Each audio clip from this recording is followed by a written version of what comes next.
is dancing like they up in disco. You niggas in fist pump, you stay up at dip low. You niggas stay up and get low. Heard you way up in Frisco, and you say what the heck so.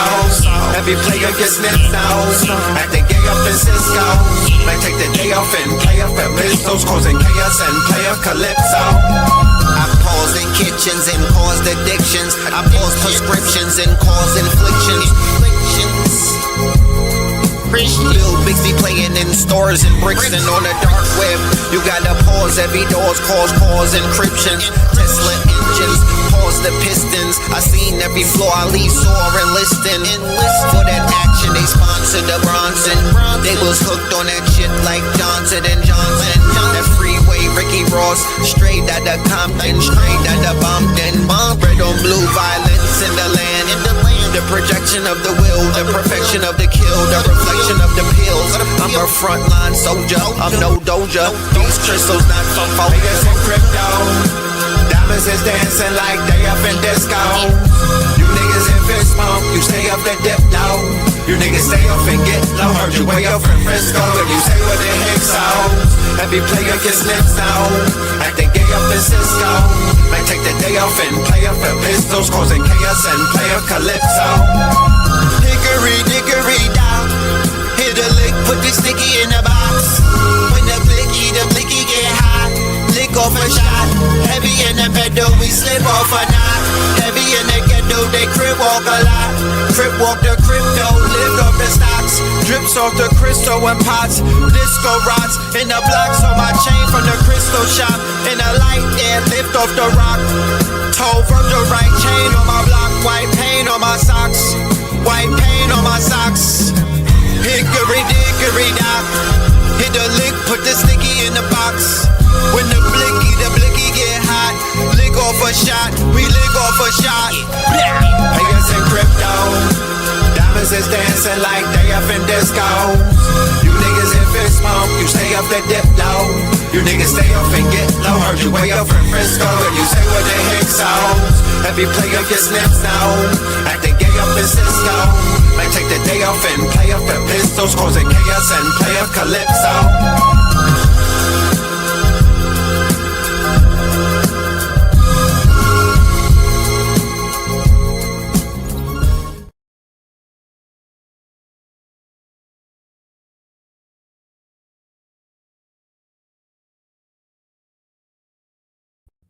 Peace, family. Peace to you and yours. Peace, family. Peace to you and yours.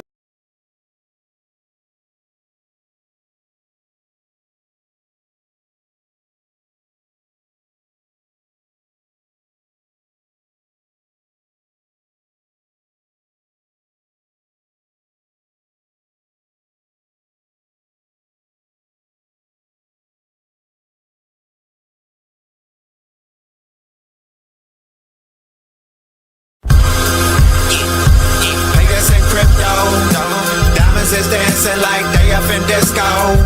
You niggas in fist pump, you stay up at dip low. You niggas stay up and get low. Heard you way up in Frisco, and you say what the heck so. Every player gets snipped nose, acting gay up in Cisco. Might take the day off and play up at Mistos, causing chaos and play up Calypso. I pause in kitchens and caused addictions. I pause prescriptions and cause inflictions. Lil Bixby playing in stores and bricks and on the dark web. You gotta pause every doors, cause encryption. Tesla engines, pause the pistons. I seen every floor I leave sore and listing. For that action, they sponsored the Bronson. They was hooked on that shit like Johnson and Johnson. That freeway, Ricky Ross, straight out of Compton, straight out of Bumpton. Red on blue, violence in the land. The projection of the will, the perfection of the kill, the reflection of the pills. I'm a frontline soldier, I'm no doja. These crystals not from focus and crypto. Diamonds is dancing like they up in disco. You niggas in fist pump, you stay up at dip low. You niggas stay up and get low. Heard you way up in Frisco, and you say what the heck so. Every player gets lips now, acting gay up in Cisco. Might take the day off and play up at Mistos, causing chaos and play up Calypso. Hickory dickory down, hit a lick, put the sticky in the box. When the blicky get hot, lick off off a shot. Heavy in the bedroom, we slip off a knot. Heavy in the ghetto, they crib walk a lot. Crib walk the crypto, live off the stocks. Drips off the crystal and pots.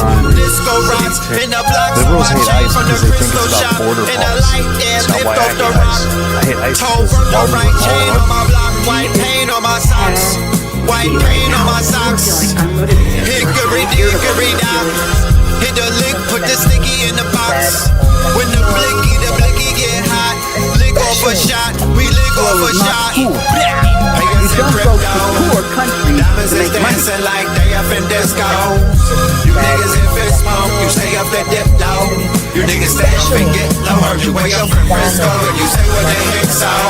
Every play up your slips now. Like they get on the Cisco. I take the day off and play up the pistols. Cause they kill us and play up Calypso. This trend happens every 165 years. Neptune and Aries will not receive human lifetime. Almost no one on this planet has lived Nigeria through this. wasn't about God. Here's the It's difference. about something Black You have a folks lot and of Latino Spaniards that like to Black call people themselves in America, their ancestors fought for the rights that we all get to fucking enjoy right now. Peace, family. Peace to you and yours. Peace, family. Peace to you and yours. Peace, family. Peace to you and yours. Welcome to Third Eye Thursdays. You are now rocking with the best. Yes, this is your host for the evening, Brother Red Pillar. Let me know how we sound on audio. You hear me? Can we sound? Can you hear me? Are we on the air? Are we on the air? I'm talking about sounding. Let me know. All right, let me know. Are we sounding good? All right. First and foremost, peace to the family. Good evening, y'all. Welcome to Third Eye Thursdays. You are now rocking with the best. Yes, this is your host for the evening, Brother Red Pillar. America is And we about to have a very powerful episode. someone Already know. and So much going on, so much to talk about, so much to catch up on. We're gonna have to do this shit in segments and whatnot. So tonight's show, of course, we're going to have a conversation about your girl. I'm talking about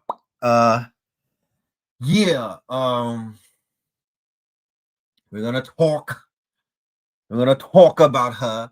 But before we get into all of that, we gotta cover some announcements, and we also going to touch on some upcoming topics for some upcoming shows and whatnot. So we'll do that before we get into the Nicki Minaj conversation for the night. So let's go and do the roll call. I want to know who's in the building. I want to know who's with us tonight and whatnot. I want to see who is outside with us. You know what I'm talking about? Yeah, man. Shout out to everybody. We did Techno Thursdays earlier with Spin. So if you did not catch that, after this is over, after I finish running my mouth and whatnot, you could go ahead and check out this Techno Tuesdays. This one was powerful. I had my good brother from the Jetson Life Giant. He came through and he debuted his new app. Spin City was debuting the upgraded version of a Menti AI, you know what I'm talking about, which is called Newer Menti. So I need everybody to tap in to what's going on. If you're not aware of what's happening in the world of technology, nigga, it's up. It's up and it's stuck. You know what I'm talking about? They doing big things over there. You know what I mean? Clawbot. What do they call that? Clawbot. Yeah, shit is crazy right now. So you might want to tap in. Don't be late to the party. Don't get Minaj. All right. Bangkok, Thailand. Yo, I saw that new visa thing with Thailand. You get yourself a spot for $90,000. They giving your ass a visa. You could become a resident outside. I'm really looking into that. You know, talking about Red Pillar on tour all year. I'm back in the States, but there's part of me that's still outside. You know, there's part of me outside the border, south of the border. Like, I want to travel. I'm ready to go. I'm ready to fucking go. I'm on my it's the iShow speed effect. I'm ready to go, my G. Maryland in the building, Midwest in the building, San Jose in the building, DMV in the building, Dirty South in the building. I want to know. I might even do a poll as to what country should I visit next. I'm dead ass serious about this. I'm looking at Africa. I'm looking at Africa. But I'm wondering, where should I go next? I'm willing to go somewhere not that far. I'm you know, the 5-hour, 10-hour plane rides. I'm not a big fan of it. But I'm ready to go outside this bitch. I need my passport is not stamped up enough. I had the long talk with the Wiz and everything. Yeah, it's time to go. It's time to go. I'm not, you know what I'm saying? I'm not gonna be happy if I'm just stuck in Atlanta all year. North Hollywood, California. You know I'm talking about? San Jose, Nashville, Tennessee, Wilmington, Delaware, Memphis, Tennessee, Jacksonville, Florida, North Hollywood, T-Dot in the building. And I'm talking about Gainesville in the building, Greensboro in a building. The Thailand visa program is elite. Yes, I saw it. I like it. North Las Vegas in the building, Houston in the building. You said the claw bot is crazy, but you got to be at it. Look, I got to buy your ass a Mac Mini, a separate one though, not your main one. I got the main one. You got to buy a separate Mac Mini and load that bitch up. So it won't take it. You can't put Clawbot on your main computer. Get your ass a dun-dun-dun. Get a Mac Mini for like $300 on eBay, or you can run it on 3 Androids. But you need that shit in your life. I promise you. I'm gonna do a little. I might do like a you know how they got get ready with me videos. I'm gonna do a get ready with me Clawbot videos where I'll show me setting it up and how I'm using it and everything. I'm gonna do like I might do like 44 use cases for it so people could understand what the fuck is going on right now. It's just some it's some major level, it's some major shit going on right now. Trust me.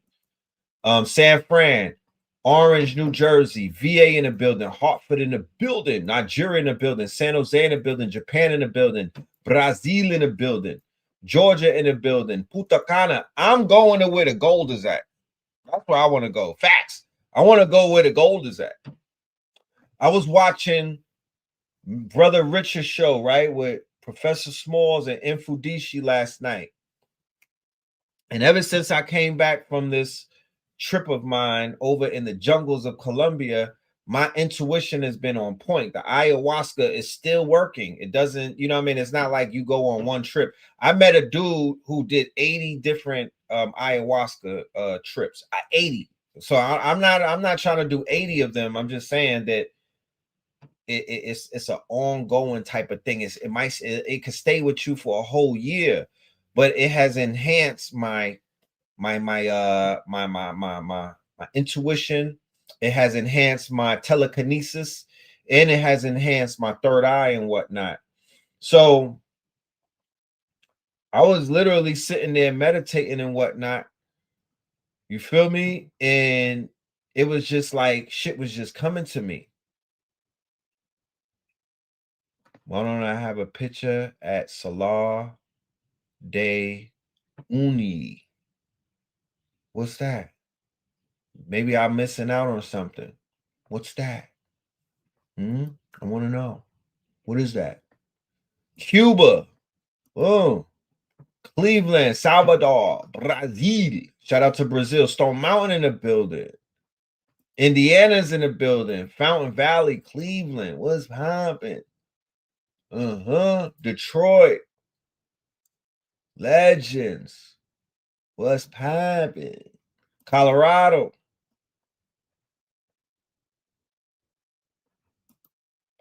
New York is on a level. It's the stick up. Yeah. My mentality is this. You hope that I trip with a shaman. You can't do a trip without a shaman. So the show with Professor Smalls and Infudishi, Spirit told me immediately. I didn't even have to look far. It just came to me and was like, Red, there are elders from the 70s in the 80s from the beginning of the Pan-African movement. Maybe elders that Mfudishi and Baba Smalls looked up to, who went to Africa. They didn't go to Africa after I Show Speed. They've been in Africa for decades and whatnot. They was like, they got the gold. Go over there and get it. That's what Spirit told me. It said, go and get your gold, nigga. It's niggas in Africa with chunks of gold, and they and you know, based off of who you are, you know, I don't want to get all into it, but based off of your ancestral quote unquote lineage and whatnot, yeah, you could literally walk into a village and get handed bars of gold. You just got to show up. Who are the people behind you in the picture? My nigga, that's Onika. What are you talking about? And Trump. The fuck? That's Onika and Trump, man. We're gonna talk about it in a minute. Pull up to Texaco, Knuckles in Mexico. Yeah. Yeah, ayahuasca is no joke. We're gonna do more shows about my trip. I'm still downloading the things that I need to download. I have a little journal that I've been writing in. I was taking a lot of voice notes when I was out there, but the trip cannot be explained in one sitting. The trip cannot be explained in one sitting. I need about 2 or 3 more shows to get the information about that trip and whatnot. My shows. I didn't give you the ugly. I gave you the good. The next show is gonna be the bad, and then I'm gonna give you the ugly. Hold your horses, please. Don't jump out the window and crash out. Please wait and hear the good, the bad, and the ugly. I gave you the good. I was like, oh, there's Andes Mountains. Oh, it was crickets and roosters. I gave you the good because that's how I do. I don't come in with the bad first. I give you the good. But I'm going to give you the bad and the ugly, but it won't be on this show. We got to deal with a new kind of ugly and whatnot.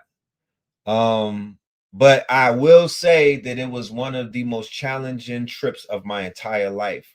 Yeah, I travel a lot. I'm a jet setter and whatnot. I used to move around the world when I was in the underworld and whatnot. I used to travel more when I was on the other side of the fence than I actually do now as a legend or what they call a influencer or a thought leader or whatever the title is. I don't even travel enough. I used to travel more when I was out there chasing money and whatnot. I've never had the challenges that I had on this trip. There's a lot that needs to be spoken of. There's a to be honest about. There's a lot of shit that I observed, and there's a lot of negative shit that needs to be addressed, and it's gonna happen in the upcoming shows and whatnot. So we'll get to it.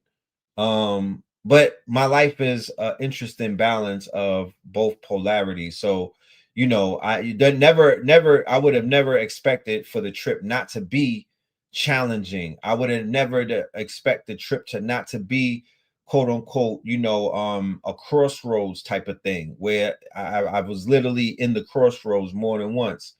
I would have never expected the trip not to be super dark. You know what I mean? This was the darkest dark night of the soul that I've ever experienced. Ever. This was the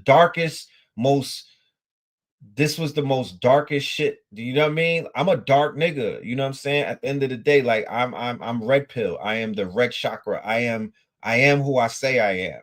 You feel me? I am who I say I am. And this shit did not fail to deliver. This was some dark shit, bro. And to be honest with you, I'm actually kind of glad that nobody showed up. And I had to do this shit on my own and whatnot. Cause I don't know if everybody could have handled it. Y'all might have been mad at me at the end of the whole trip. Like, damn, bro, you didn't tell me that this was what we was gonna be doing. Like, I'm just glad that nobody showed up and I had to go and do it my own, you know, witness this shit, experience this shit. And so I could come back and tell people what's really popping versus what's not popping. So just to give you a taste. Right? I'm gonna show you this. Hold on.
Everywhere. Hello?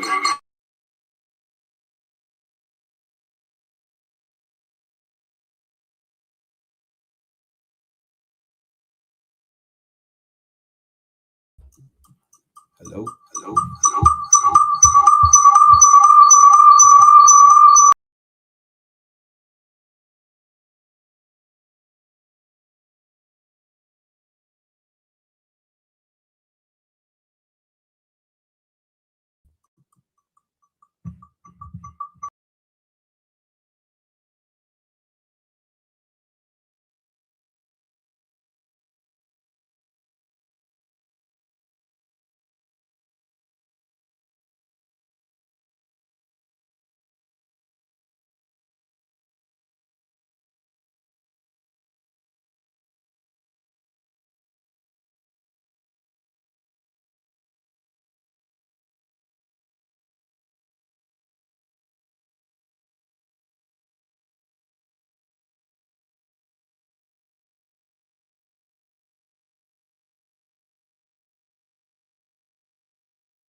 My bad.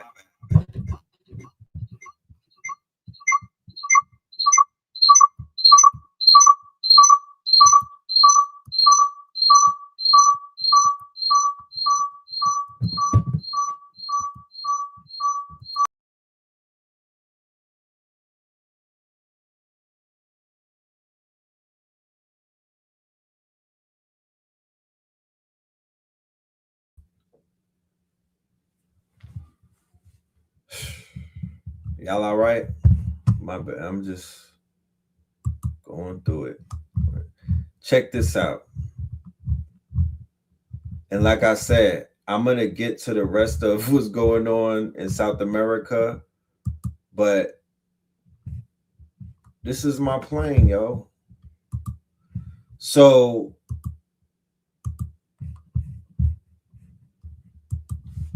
to go to where I had to go,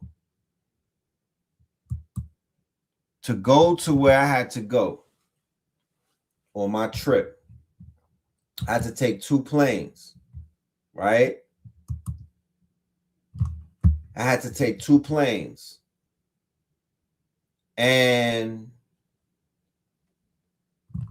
you go to Bogota, and then you take a 2-hour flight to Putumayo. Now, if I wanted to get there by car from Bogota, 16 hours, 14 to 16 hours, almost similar to if you get in a car drive from New York City all the way to Atlanta, right?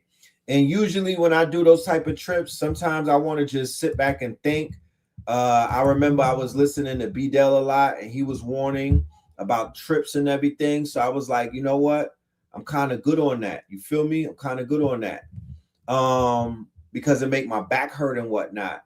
But real talk, you know what I'm talking about? I did the trip, right? Here's a clip right here when I was in Puerto Rico. Real talk, you know what I'm talking about? Not that dog shit, that God shit. So this is a farewell party because, you know, I won't be the same person just in front of this camera when I leave and I tap out. And I'm cool with that. You feel me? Shedding some skin. Yeah. So this version of myself, or this variant and whatnot, he has come to his, you know, on the hero's journey, he's coming to his end. So it's time to retire. Talk about GPT 5.2 to give you GPT 5.3. Gemini 29, Gemini 44. Let's call it that. Gemini 4.4. Yeah, we were going from 3.1 to 4.4. Let's go. So recursion is the cycle of life. Go and research that. That is the recursion. That's the snake eating its tail and whatnot. Generator, operator, destroyer. Ooh. So you got to destroy. You know, that GPT-2 have to retire. And Photo has been circulated. my bad. So that was on the way. That was Puerto Rico, right? So this is the plane that I took to go to, quote unquote, the trip, right? When I got on the plane, I was like, yo, this is an Aaliyah plane. You feel me? Because it was one of those planes where you had to walk the tarmac to get on the damn plane. And anytime I gotta walk the tarmac to get on a plane and it's not a private jet, I'm like, yeah, shit is kind of weird. You know what I'm talking about? So I got on this plane twice. I got on the plane going to Putumayo, and I got on the plane coming back from Putumayo. I came back on this plane on Sunday, right? January the 25th. 3 days later, this plane crashed yesterday, ladies and gentlemen. This was the plane that I was on. Okay? This was the plane that I was on, bro. So I'm like, yo, how the fuck does a plane crash that I was just on, bro? Going to these fucking mountains, bro. Going to the jungle, bro. Like, I never heard of this plane line in my life. You understand? I never heard of this plane in my life. But I know when I got on that plane, I was like, nah, this is the Aaliyah plane.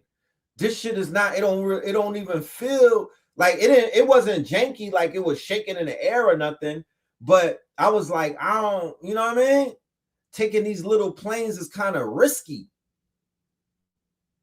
But the way that this shit is set up in some of these countries and whatnot, you can't go to certain places unless you get on these little planes and whatnot. It was like an inter-Colombian travel. It's an inter-Colombia travel and whatnot. My nigga, from Bogota, the plane crashed, bro. I just seen this shit today. Yeah, B-Del said don't get on the planes. Right? So I'm like, imagine if you go somewhere and you feel a dark energy, right? And you feel like, you know, there might be some type of shit going on that you might not even realize. And then later on, a plane crashes that you was on. Like I said, we're going to get into the conversation of the good, the bad, and the ugly, because there's 3 parts to every story, my niggas.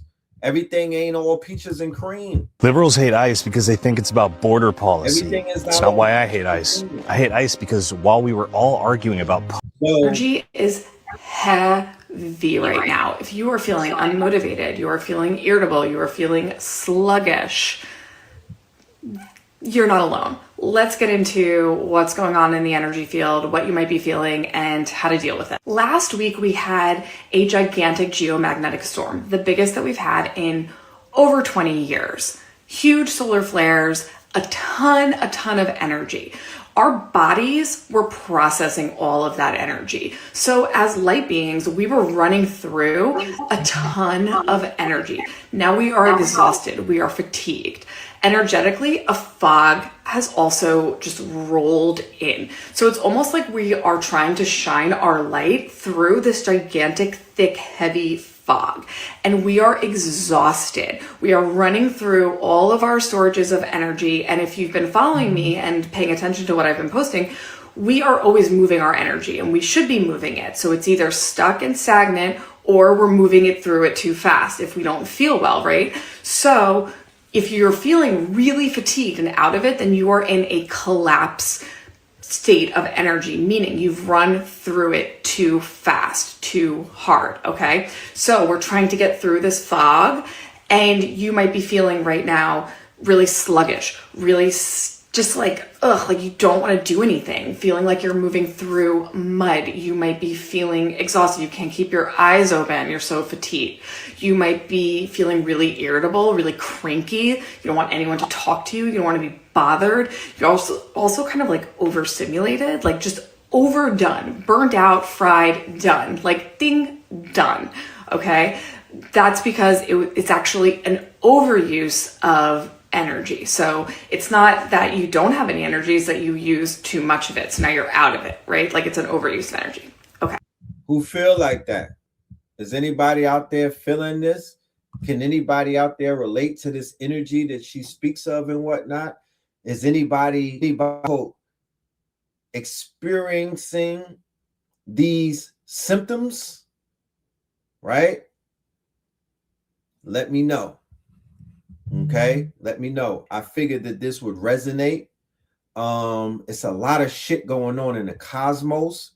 There's a lot of things good. Janice, the month of January, she's been a very interesting month and whatnot. A bunch of shit has gone down in this one little month of Janice and whatnot. A lot of shit. If you really pay attention. Let's go. So what can you do? You have to restore your energy. So you can do that with breath work, okay? But calming breath work, not intense holotropic breath work where you're running through more energy. You need to restore the energy. You can do it with frequency music. Check out my portal. My portal has energy work that can restore your energy. Things like nourishing foods, high vibrational foods, food that is literally light, right? So raw fruits and vegetables, organic fruits and vegetables can also restore that. I want to know how you're feeling. Comment below and let us know. If you're feeling the opposite right now and you're feeling more of that stagnant, more of that built up, restless, anxious anxiety, then you need to move through it. So then I would recommend moving your energy versus trying to restore it. Comment below, let us know how you're doing. You heard that? All right, now I'm gonna show you something real quick. All right. So yeah, she's talking about the energy and everything, and that's cool. You know, check this out. This came across. I wanted to show y'all this. So this is me leaving. This is me on that same airplane that crashed, right? This is me on the same airplane, Santana, right? It's called the airline is called Santana or Santana, right? This is me leaving. Where was I leaving? Was I leaving Colombia? Oh, this is me leaving Bogota. Look at the real estate in Bogota.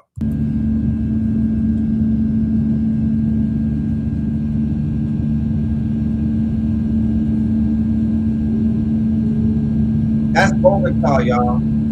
That's I think that's the capital. I don't know if it's Cartagena. Where's the capital at? But this is Bogota. This is coming from the same airport where these people was looking at me in the airport like something was wrong with me. I was wearing the Garvey sweater. Oh my goodness. I told y'all, if looks could kill, y'all niggas would have been at my Charlie Kirk Memorial, because those conquistadors in that airport was looking at me like I had 3 heads, like they was better than me. Let's just keep it let's just cut right to it. They was eyeballing the God. Like they was better than me. I would have thought that these people was going to Beverly Hills or something. I would have thought that these people was getting in a Uber and pulling up to a gated community or something. How dare these niggas look at me like that? And I get on a plane and I look out the window and I'm like, what the hell? Y'all don't have no right to look at me like that. How about that? Y'all don't have no fucking right to be looking at the God like something is wrong with me. And y'all have accepted these people who came and completely fucking pillaged your entire country. And for the niggas that sold us out, because they sold us out in South America. They sold the Moors out. They murdered us. They ethnically cleansed us from our empire. That's what I saw. And the people who is a bunch of guilty parties. It's not just the conquistador. He has buffers that are in line that benefited off of slaying the Moors. But this is what they did all of that for this. They did all of that double crossing to live amongst this. This is what they did us dirty for, to live like this. Huh? Get the fuck out of here. You niggas, y'all can't look at me and go crazy, bro. Until your country y'all let these people do this to y'all. They running around worshiping gringos and whatnot, and they worship in the Catholic Church, and look at what the fuck they got these people living in. And y'all come to America and have the fucking audacity to try to stun on us. Are you serious? Are you dumb? This is the whole country. And they want to look at Black Americans like it's something wrong with us, like we the problem. Y'all would never say nothing to these conquistadors that got y'all living in squalor. How dare you niggas ever try? Bro, I'm taking this shit personal because I literally had to walk through a sea of some racist motherfuckers of all complexions, all background. They was looking at the guard like I didn't belong in an airport. And then I get on the plane and I look out the window and I'm like, nigga, are you dumb? Are you serious? I didn't see but 10 people in the Bogota airport. I was in that bitch for about 3 hours. This is an international airport. The Black people that I see had their heads down. How dare you niggas shit on the Moors like that? How dare you niggas uphold these people? Because I promise you, they are going to be the ones that are going to be in the middle of us getting anything that we want. I went there and I saw what it is.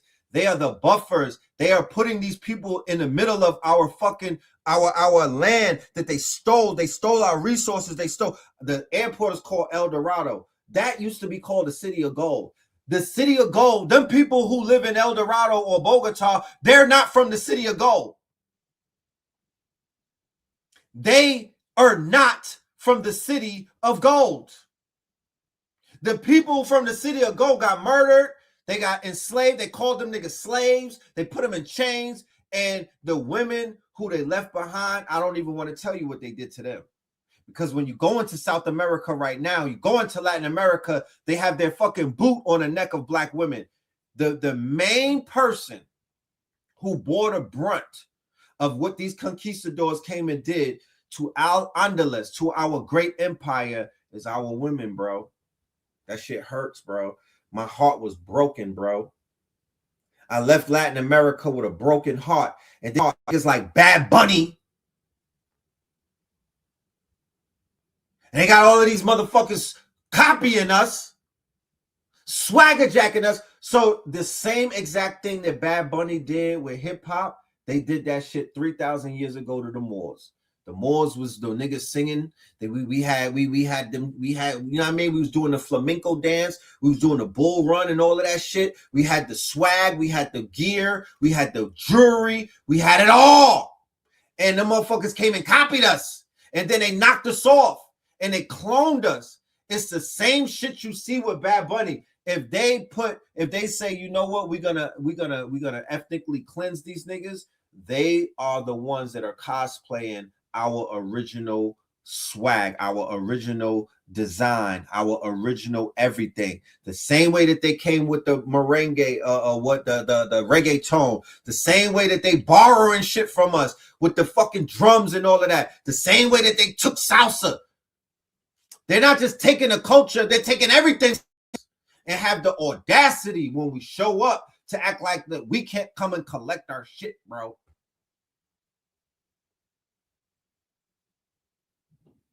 They have a century-long crusades against your black ass that you don't even realize. They have centuries long. The most militarized, I feel, is Brazil against the melanated Moors and whatnot. But it goes from different state to state. Look at what they did in Argentina. Straight ethnically cleansed us to the point where that shit is all white now. They wiped us out.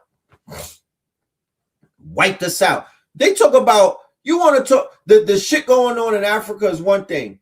Why nobody, the shit that happened in North America is another thing. Why nobody talked about what happened in Latin America to the Moors? Why is nobody addressing the complete Holocaust of our people in Latin America? They wiped us clean. They wiped us clean, bro. I'm talking about tenderism off the bone. They should, Mr. Tender should be over there. They wiped us clean off the bone.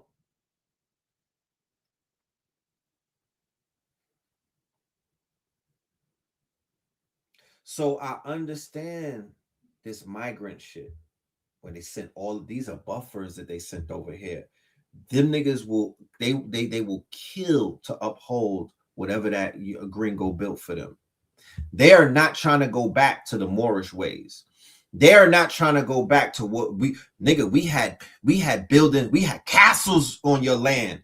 We had cities of gold on your land. How dare you niggas? We was modernized.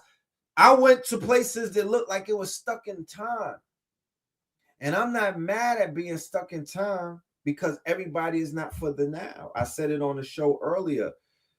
There are places that are literally stuck in time like they're living in the 80s. I'm a proponent of going back in time. Yeah. Because everybody is not ready for the now. Everybody's not built for the future. Some motherfuckers need to go back to these countries that are living in the 80s with your mind state of you thinking ahead because you come out of the big city and then build into the future, into these states. Why is niggas not regentrifying the shanty towns? Why is nobody coming to repaint them old cinder block homes that look like it looked like they stopped building in the 50s? Huh? It looked like they stopped building in all of these places that I've been visiting, from Puerto Rico to Bogota to Putumayo. Why does it look like you niggas stopped building in the 50s? So they sent their children to America, they sent their children to college, they sent their children to Europe, they sent their children all around the world. You niggas can't send a paintbrush back to your abuela's house. You can't send a fucking painter. Huh? These places are stuck in time. Nobody is doing, there's no renovations. I didn't see no renovations. But all of their children and their grandchildren and their offspring is in America looking at us like calling us lazy, saying stupid shit about us out the side of their neck. But your home, where you come from, where your abuela, your mama is from, they still living with a tin roof, my nigga. You didn't upgrade the fucking tin roof. You niggas didn't paint since the 50s. That's 1950s paint on most of those buildings. Where's the upgrade at? Why y'all in America? What are you doing for your homeland? I don't ever want to hear all the way from Bad Bunny down. I don't want niggas can never talk to me sideways about anything, bro. I will be respectful, but I will be so disrespectful because it's like, nah, fam, you shouldn't have let me in your home like that because I saw some shit that I got questions about. Y'all should be very humble when y'all around us. Straight like that. We can do more in a few weeks for your homeland than your niggas did your whole lifetime. We could go over there and change that shit in literally a few weeks with some paintbrushes and just a clear mind, because that is paradise. So I'm shooting at nobody to make it seem like, you know, that it is paradise. I was in paradise, and there are people who live in paradise that know that they're in paradise. So when you wake up, there's no such thing as third world. When you wake up in paradise and you know that you're in paradise, you should act accordingly. They live in paradise. So yeah, the aspirations is not to have no big mansion. The aspirations is not to try to live like the gringos over excessive. The aspirations is to live as simple as possible. So I've said it before and I'll say it again. I will live in a cinder block home with a tin roof. I will do that. I'm just going to put, you know, maybe new windows on that bitch. I'm going to make sure that the pastel paint is brand new and whatnot, but I will move into a cinder block home with a tin roof and think nothing of it and put a fucking hammock up and just have Wi-Fi and I'm good. I was in some very simple homes and I was so good. So I'm not going to stun on that. I said it the last show before and I'm going to say it again. Even though I saw what I saw, those places have bred powerful, magical. I'm talking about some of the greatest people that have walked this planet come out of those shanty towns or those tin roof houses and whatnot. I am not stunning on that. What I'm saying is this, that we should have a better understanding as to our struggles, because we're all going through a motherfucking struggle, and we all have a common foe who has their motherfucking boot on our resources and whatnot, and we should have a better understanding about how we can fucking help each other. Huh? Y'all not benefiting off for trying to stun on us. And we don't benefit off for trying to stun on you, because at the end of the day, nigga, you're living on our land. That's our land. That's Alhambra. That's Al Andalus, nigga. That's us. I can show you that's us. Bolivia, Colombia, Paraguay, Uruguay, nigga, Argentina, the whole shit, nigga. Brazil, everywhere. Mexico. What are you talking about?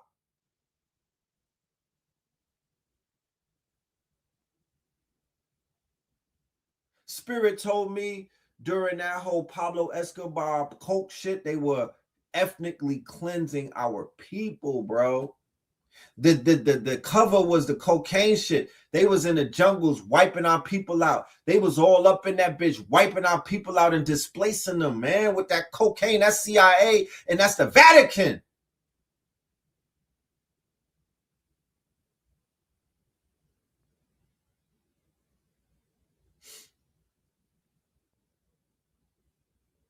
I need my Moors. Why the Moors never touched Latin America and talk to us? You niggas skip that shit, bro. I need y'all to really get on your fucking job and make sense of what's going on. You can't ignore it. You know, you can't ignore it. Let's change the narrative about this whole third world shit. Check this video out, because we got a common foe. Well, I'm aware of that. Is not poor. You don't go to poor countries to make money. There are very few poor countries in this world.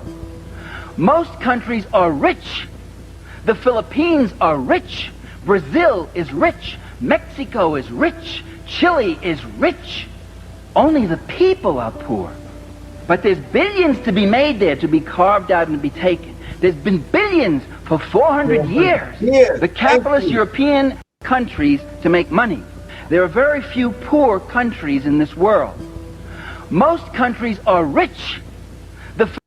So we have to respectfully do not talk these people down like they some poor ass peoples. They are not. They live in paradise. They live on rich lands, ports of riches. I don't know if they know that, but they do. And these people are rich. The culture is rich. They have rich hearts. They are rich in their making. Let's be clear. It has nothing to do. If there's gold in the land, then the people who come from the land are rich. If the dirt is red and it's rich and it has elements in it, then that translates into the people, because people is eating the food from that land. So it transfers into those people. Those people are living. But some of them think because of the Jesus that they worship, or because of the Bible or the language that they speak, they got this shit fucked up. And I don't know if they know who the real enemy is. Black men and Mexicans or Latin people should not be warring Moors and gringos or their quote unquote buffer. These are their buffer children. They created a buffer race to fight us. We should not be banging heads like that. We should be focusing on the people that put the batteries in you niggas' backs and robbing you niggas blind. They put you to war so you get knocked off and they take more of your land. Philippines are rich. Brazil is rich. Mexico is rich. Chile is rich. Only the people are poor. But there's billions to be made there, to be carved out and to be taken. There's been billions for 400 years. The capitalist European and North American powers have carved out and taken the timber, the flax, the hemp, the cocoa, the rum, the tin, the copper, the iron, the rubber, the bauxite, the slaves, and the cheap labor. They have taken out of these countries. These countries are not underdeveloped, they're overexploited. Overexploited. Overexploited. That's what I see. Overexploited. These places are fucking rich. Understand? But they are being pillaged by the gringos, multinational corporations, right? All of these people with their fangs in our people's necks and whatnot. It's disgusting. It's disgusting. This work is never done. It will never be done. So a miracle needs to happen to wake that whole entire place up, because keep in mind, the gringos are descending on South America. The gringos are descending on South America. They're about to take that shit with force. And although they have, they're tapped into their spiritual powers and they have a lot of spiritual prowess, militaristically, they do not have what it takes to defend their lands. I've been to all South American countries, but if they look anything like the ones that I've been to, yeah, you don't stand a chance against these gringos, because they were already whispering when I was out there about the Trump, when Trump got Maduro, when Trump hit Venezuela, 20 soldiers killed 300 men. I repeat, 20 soldiers on the American side, USA, with the advanced, these are super soldiers that has Lucky Palmer's technology, and they have Peter Thiel's technology. There's a helmet that they got out that sees everything 360. And if the helmet looks at you, then then 100 drones can see you at the same time, and they will all attack you at once. This is new technology. I told you niggas about IOWAS. Artificial intelligent weaponry as synthetic service, as it's automatic artificial intelligence weaponry as synthetic service, right? Yeah, they was washing them niggas with new technology. So that word is spreading all around South America to the point where if America pulls up, them niggas might just drop their guns because they don't want that smoke. They're intimidated by the rumors, right? So you could defeat a nigga before you even show up on some Mike Tyson shit. Like he was beating people before he even got in a ring based off of what? Based off of his reputation of him knocking niggas out before in the first round, right? They were setting off implosive bombs that was making people bleed from every single orifice in their body. They was hitting them with sound weapons. They was hitting them with all type of shit, and they washed up the Cubans and the Russian elite forces right in Venezuela. And those rumors, I was hearing whispers of that in the streets or in the jungles. People are paying attention to that, and they're becoming intimidated. Nobody that I saw from the whole trip could fuck with the technology or what America, and of course, is it real, is moving with right now. So there's two parts of the world that we're looking at. There's Burkina Faso in the Sahel, and it's this shit right here. Everything that I saw going on in South America was the polar opposite to what's going on in Africa with the Sahel region.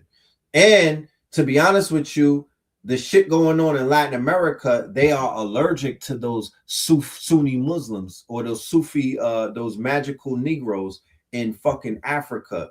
They were raised and they've been trained by the church, mostly the Holy See, because those are the Holy See soldiers right there. And then they gave you an Argentinian Pope and whatnot. But that's the White Walkers of the motherfucking Roman army of the Holy See. It's the whole entire Latin America. Facts. And they have trained them niggas to be anti-Islamic and whatnot. I answered the phone on, you know how the Moors answer the phone and they say Islam. I answered the phone and I was like, Islam, nigga, you should have seen all of these people's faces. They was ready to pack up. They have a fear factor of Islam. They have eradicated Islam in South America. They don't fuck with Islam. This is all Christendom. This is a Christian militaristic operation that never ended and whatnot. It started in Spain and Portugal, my niggas. That's what you're looking at.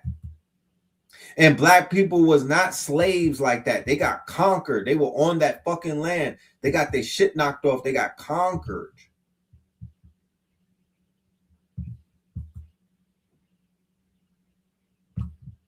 Okay? And it's a fucking shame.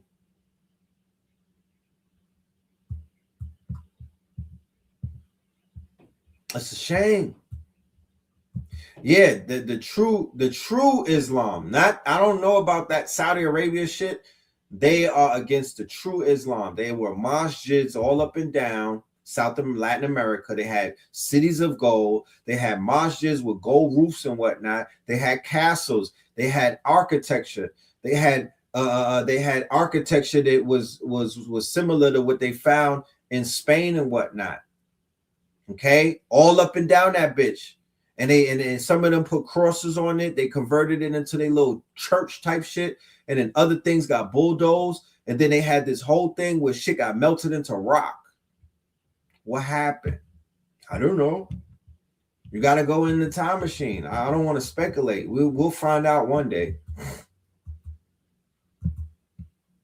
So let's look at another video real quick. You know what I mean? So we could get a better understanding as to what the hell is going on. Let's go and talk to our Latinos. Shout out to you, the Latinos.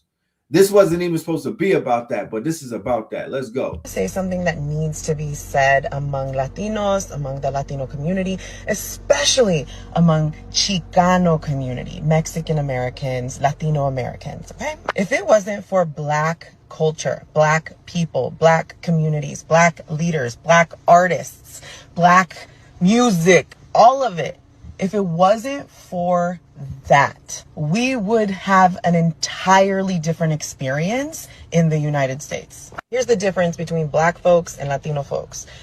Black people in America, their ancestors fought for the rights that we all get to fucking enjoy right now. So many Latinos act like white folks just decided to give Latinos rights, just decided to let Latinos vote, just decided to put laws in place so that you could buy property. If it wasn't for Black leaders, Latinos wouldn't even be able to bring their kids to a public school. We have a lot of the privileges that we have today because of the Civil Rights Act, because of the Fair Housing Act, because of Voting Rights Act, which for those of you Latinos who voted for Trump, you're welcome. If you are Latino, you better recognize the gift that we were just handed from Black people.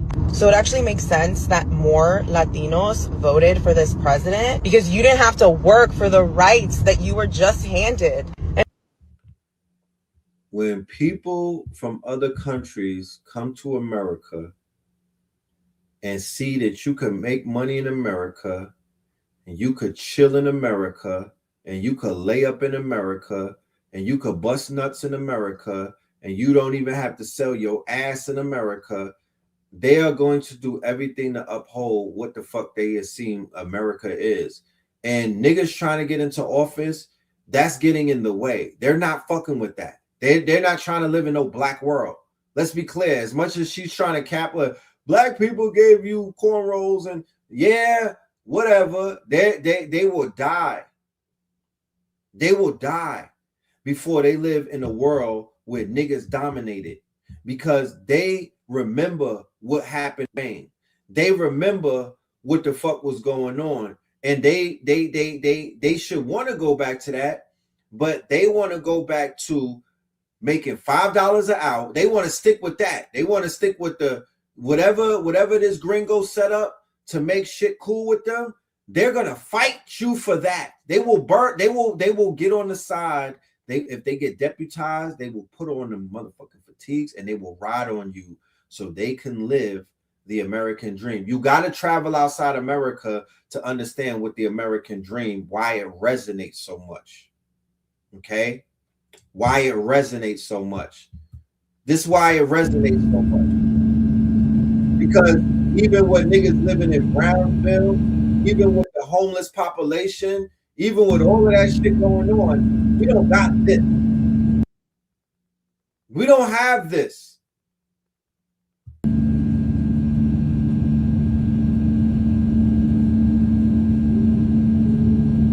So when they leave this to come to where we're at, when they leave this to come to the land of milk and honey, when they leave this to come to America to lay up, to do Uber Eats, or to pursue a college career, or to be a doctor, or to be a police officer, or to be a Zimmerman, or to be a Nick Fuentes,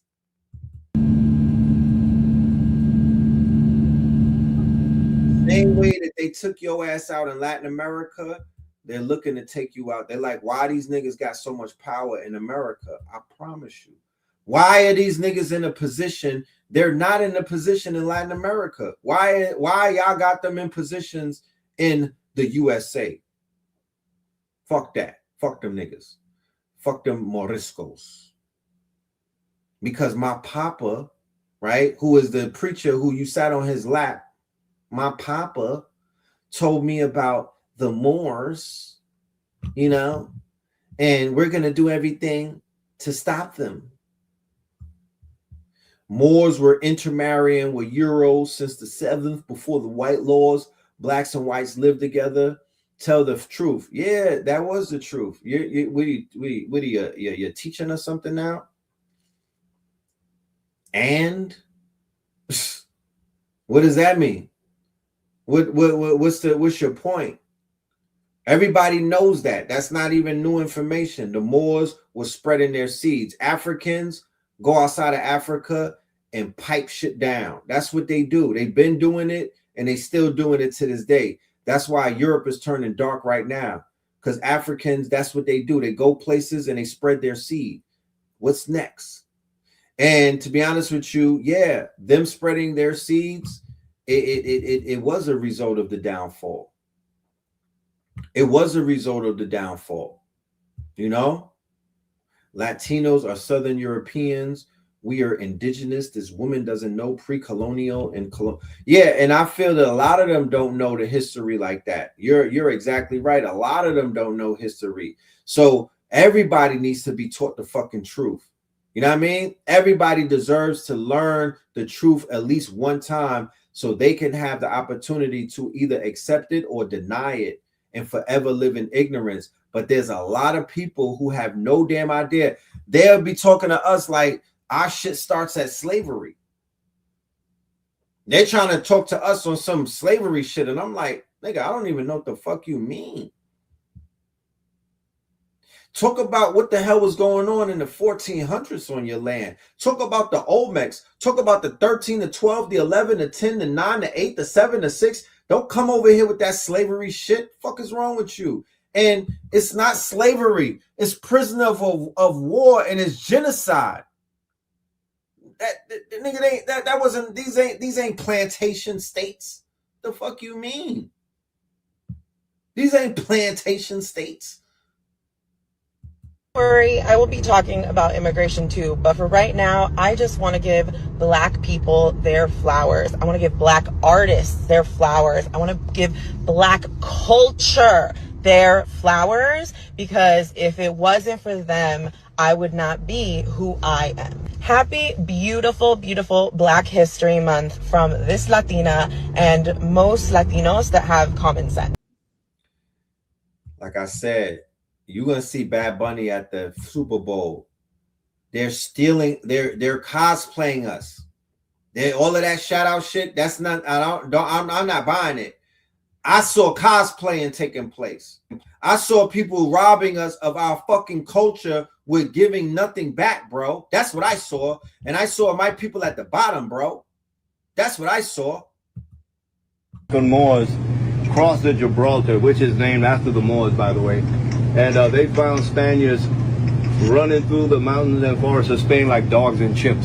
Oh my goodness. So, like, that's probably why Spaniards are the most racist people on the planet and just hate everything that is darker than them. Okay. Furthermore, you have a lot of Spaniards that like to call themselves Boricua. They're not Boricua because they were born in Puerto Rico.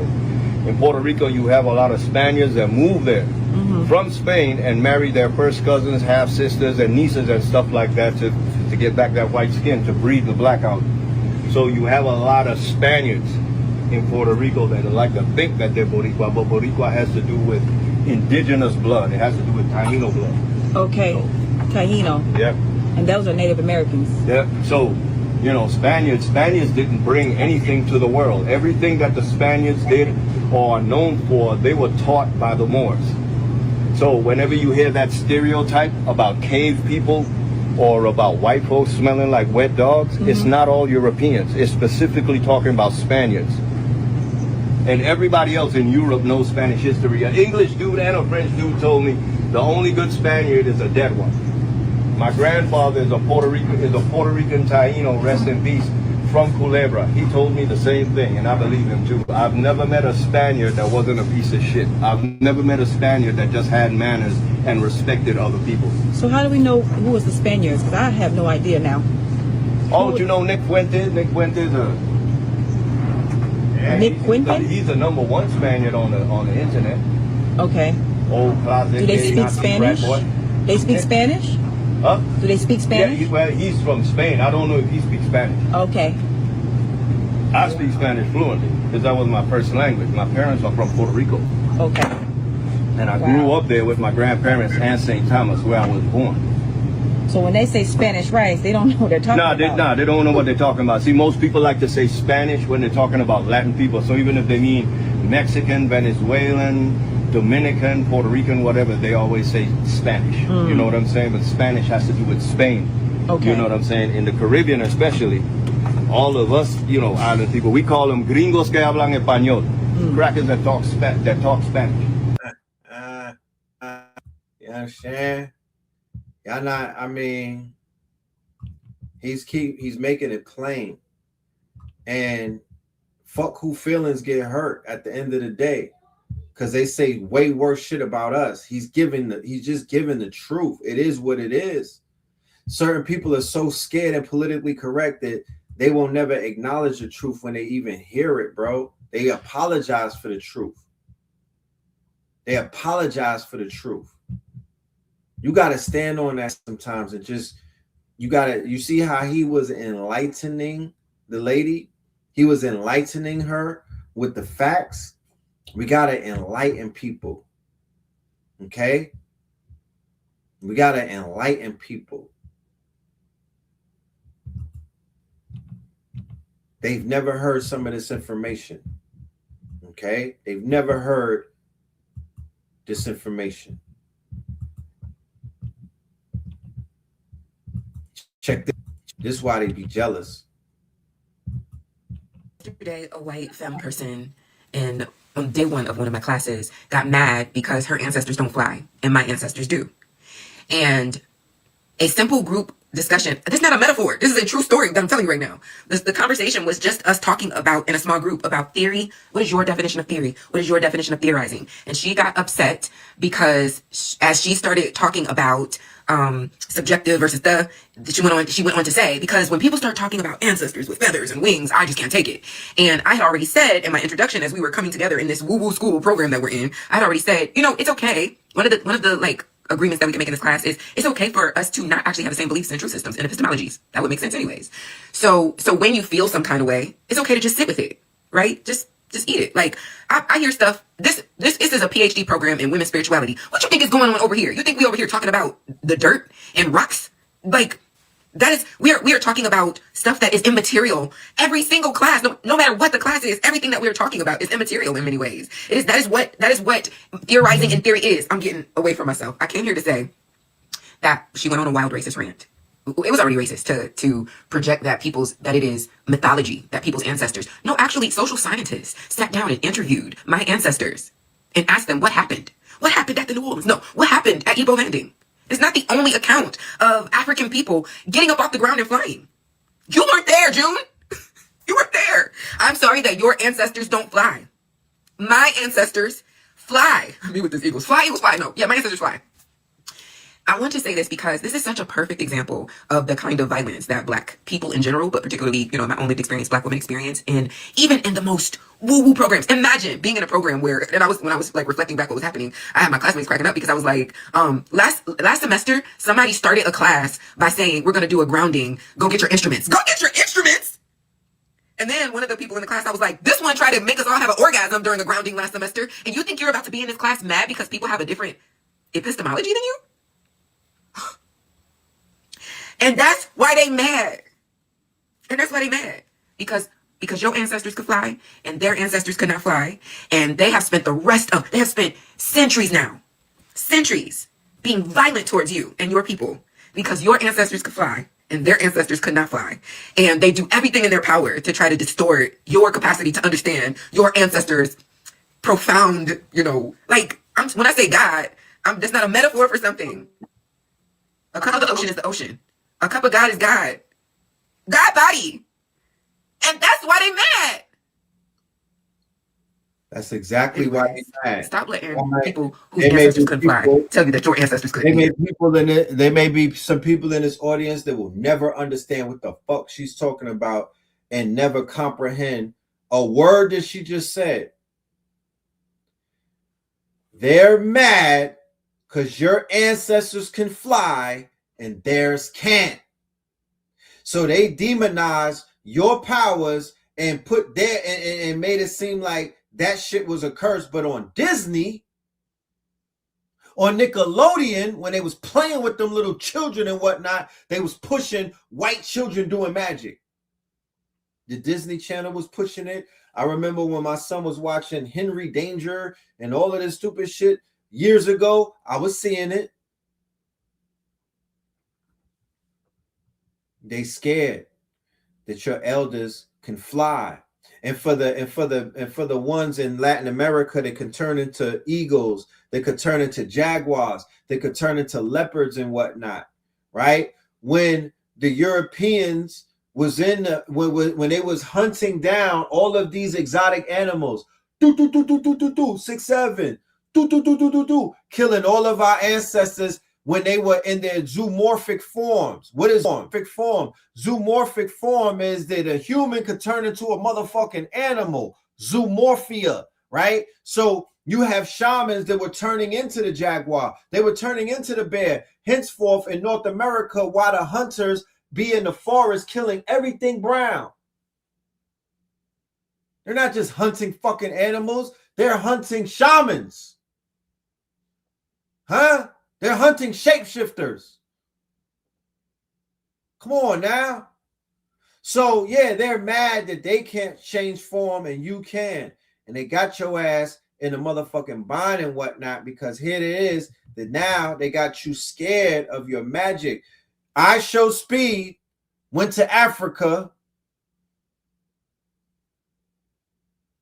Huh?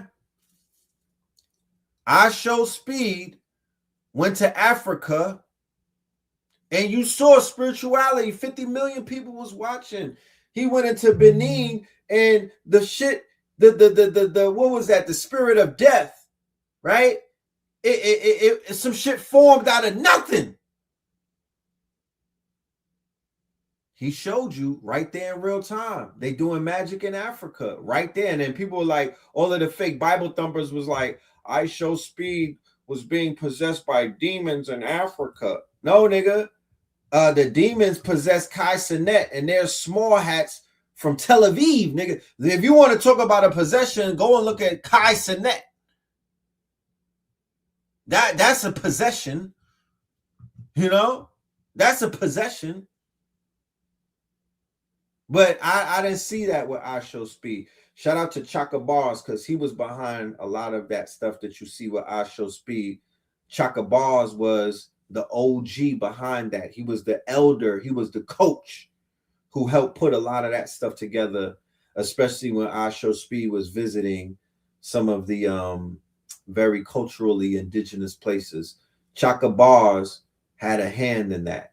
And that right there is a prime example as to the role that the elders or the master teachers should be playing on the world stage with these quote unquote brands or with these quote unquote influencers. They should be the coach in the cut, right? Coaching the Shador Sanders of the world, the new energy, the new hitters, the new quote unquote explorers and whatnot. With the knowledge that you have, right? You apply that knowledge and you teach your young brothers and your young sisters, and you walk them into your world and whatnot, and you set it up like that. That was an excellent fucking play. That was an excellent play. Mexican fought those Anglos over. Yeah, so what I also saw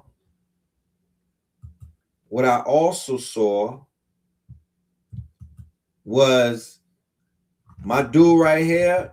He's Puerto Rican, right? That's called He's Puerto Rican. That's Ghost right there, right? That's G-Host. He's from the Port of Riches. He's Taino, right? He's a wild Indian. They don't in further in Latin America, they don't even really like his type. They don't really acknowledge because he's not. Remember, the Spaniard thing is one thing. I don't think the Spaniards run Puerto Rico or Dominican Republic. They look at them like ghetto niggas. Like they look down on the Mexicans, but I suspect that they look really down on Puerto Ricans and Dominicans, those Spanish-speaking Spaniards countries. Correct me if I'm wrong. But that's what I was picking up on that, you know. And when you do the research, the Tainos was they got shipped from King Philip's War. So in King Philip's War, when they defeated the Indians, they shipped them niggas to Puerto Rico and to DR. You know what I'm talking about? Those people that King Philip's War that they were fighting in Connecticut and Rhode Island and whatnot. Yeah, they shipped them niggas to what you know now as Puerto Rico, and those were some of the Arawaks and the Tainos. And when you go back to Connecticut, the Puerto Ricos are living in Connecticut. You know what I'm saying? So they naturally, on some GPS type shit, they came back from where they was from. They came back from where they was from. Okay? Mexicans don't rock with PR. Yeah, that's what I'm saying. That's what I'm saying. It's a whole different type of thing because once again, the Mexicans and the Puerto Ricans in them, they're not as Spaniard or Spain influenced than the niggas that they captured in Latin America. Okay? So they looking at them like they wild Indians. They don't, I mean, they don't, I don't think that they look at them the same. Spanish darkies and what? That's what they call them, Spanish darkies. So from what I saw, yeah, they were in Bridgeport, they were in Waterbury. You feel me? They went back to Connecticut, they went back to the mountains, they went back to their original. Because what the fuck is Puerto Ricans doing in Connecticut? Then when I did the research on King Philip's War, I would encourage anybody, you go and do the don't take my word for nothing. Go and back it up. It's gonna tell you King Philip's War was a defining war in the Pilgrims taking over, right?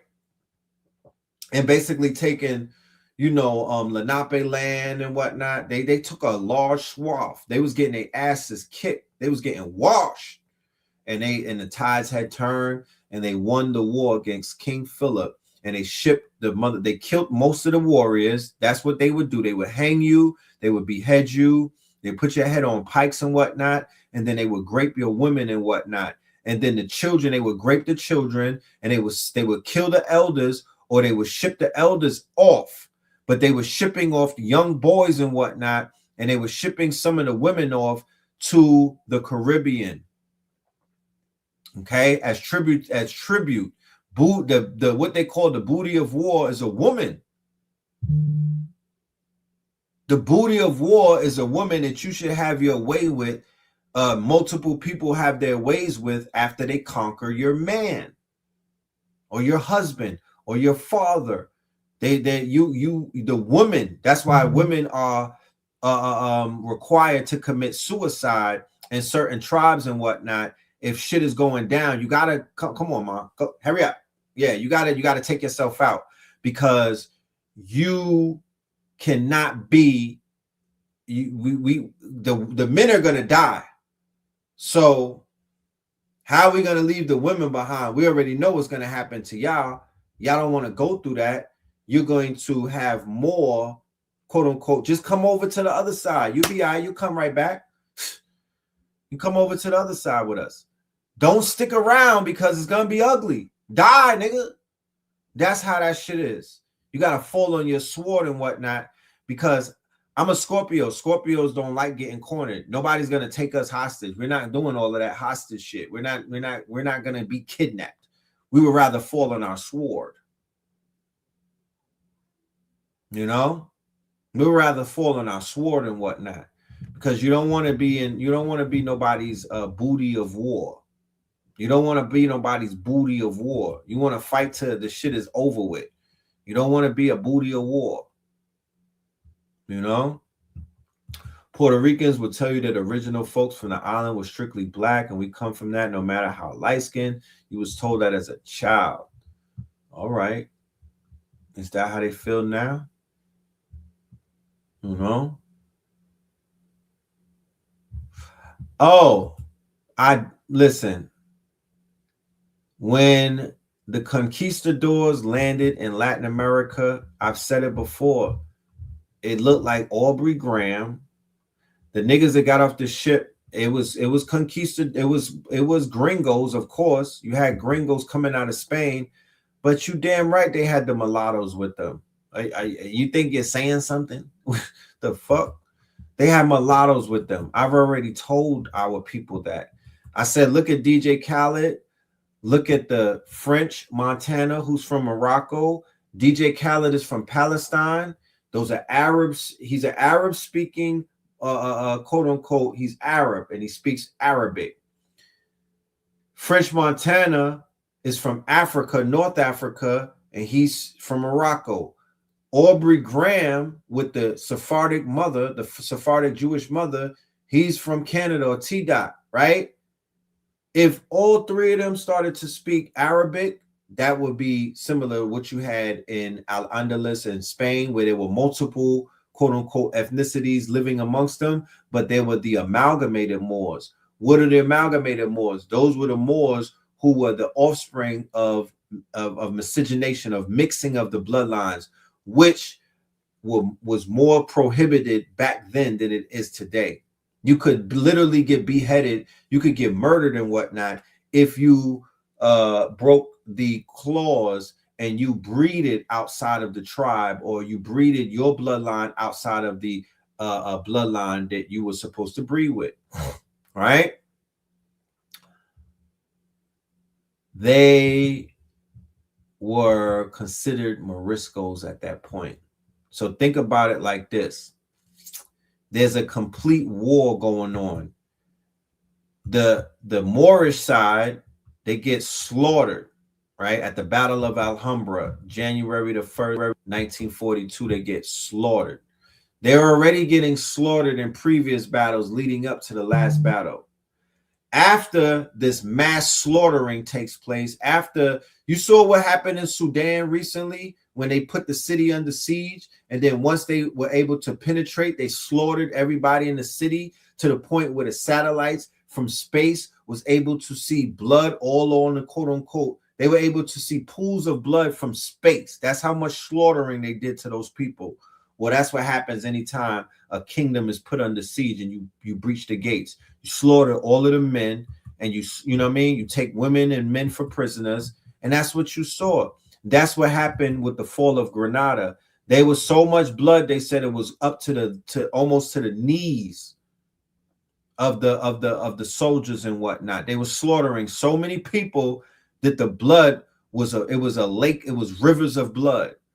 So after that, they gave the cartologers, or the people who would map the cartologists, they gave the navigators an option. They put a sword to their neck and said, either you're going to convert into Christians or you're going to lose your head. And some of them lost their head, and then some of them said, go ahead and baptize me. I'll go from Muhammad to Alfonso. And that's how they flipped them. And they probably flipped them as well. You know what I mean? They probably romanticized them, right? But that's how they flipped them. You know what I mean? They flipped them into little Moors, and those little Moors turned into conquistadors. Yes. You know, those little Moors, or those Moriscos, became the quote unquote arm of the church and the crown against their motherfucking wills. But then also you had Moors, the double-cross Moors at the Battle of Alhambra, and they got down with what we know as Christian Dome. And what is Christian Dome? Christian Dome is Christianity militarized. That's where you get the Jesuits. That's where you get the Inquisitors. That's where you get them with the motherfucking sword and whatnot.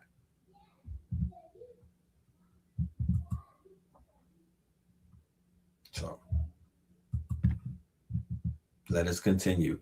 Your ancestors can't fly and you're mad. We left on that part. Your ancestors can't fly, and that's why you're mad, because ours can. We left on that part. So here's this Skrilla thing going on, right? This is also something that needs to be spoken about. 6-7. That recently, and a lot of people are calling it demonic, satanic, devil worship, all these things that are completely not true in this falsehood. Now, I am not a babalawo or a priest. I am just a student, a devotee. The artist above, by the name of Skrilla, practices Santeria, which is an Afro-Indigenous practice that is a westernized version of the Yoruba tradition in Nigeria, which we may call Ifa or Lukumi or Santeria here in the West, in the Caribbean, Latin America, as well as America. These religions involve ancestor worship, Orisha worship, which are the forces of nature, your inner head, which is your Ori, that's what we call it, and God, or what they may call Olodumare in Yoruba. Now, these involve ritualistic practices like sacrifice or making ebo is what we call. Now, these sacrifices do involve animal and blood, but traditionally you would eat the animal after you make the ebo by cooking it and serving it to whoever was involved in this ritual. That's what I was told, and that's traditional and standard in Yoruba land or in the Isheshe practices. So if you would like to learn more about these practices, here are a couple pages you can find on Instagram. Ori Ire, the Ashe Shop, Ifanaja, and Olo Kun Home. Infinite love. So if anybody is unfamiliar with this artist, he's out of Philadelphia, and he is behind the viral sensation 6'7" that all of the children were following last year. Okay, 6'7". So he practices what is known as Palo Mayombe, right? And the Santo and Santeria and the Santos, right? He had white children. Basically, he got a bunch of white fans. He got a lot of kids and whatnot following him, teenagers and shit like that.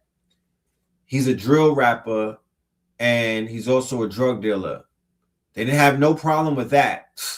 The minute he started uploading videos on his IG, and he's showing people that he's tapping into a dark art, because Palo Mayombe, you know, it's not the light art. It's not dealing with the light like that. They do it hard in Cuba, but Palo is very serious.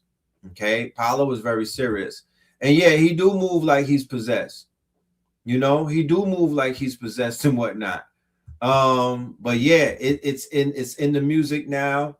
It's in hip hop, and people are trying that out because Skrilla has a big influence over the youth, similar to when they brought the Alegba and they brought the Alekes and they brought Ifa to Atlanta, right? Young Thug did that. That's YSL.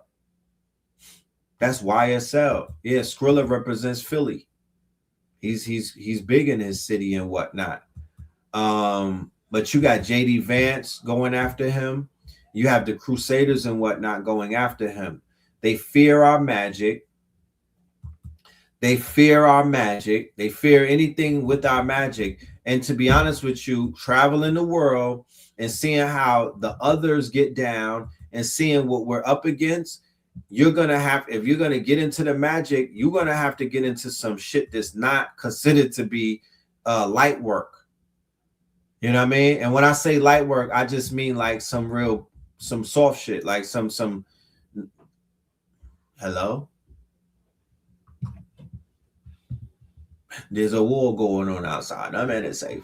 You're gonna have to make your mind up, because if you know what I mean, you know, if you're on the front lines and you're going to war against these people, you're gonna have to have some form of ancestral protection and cover and whatnot.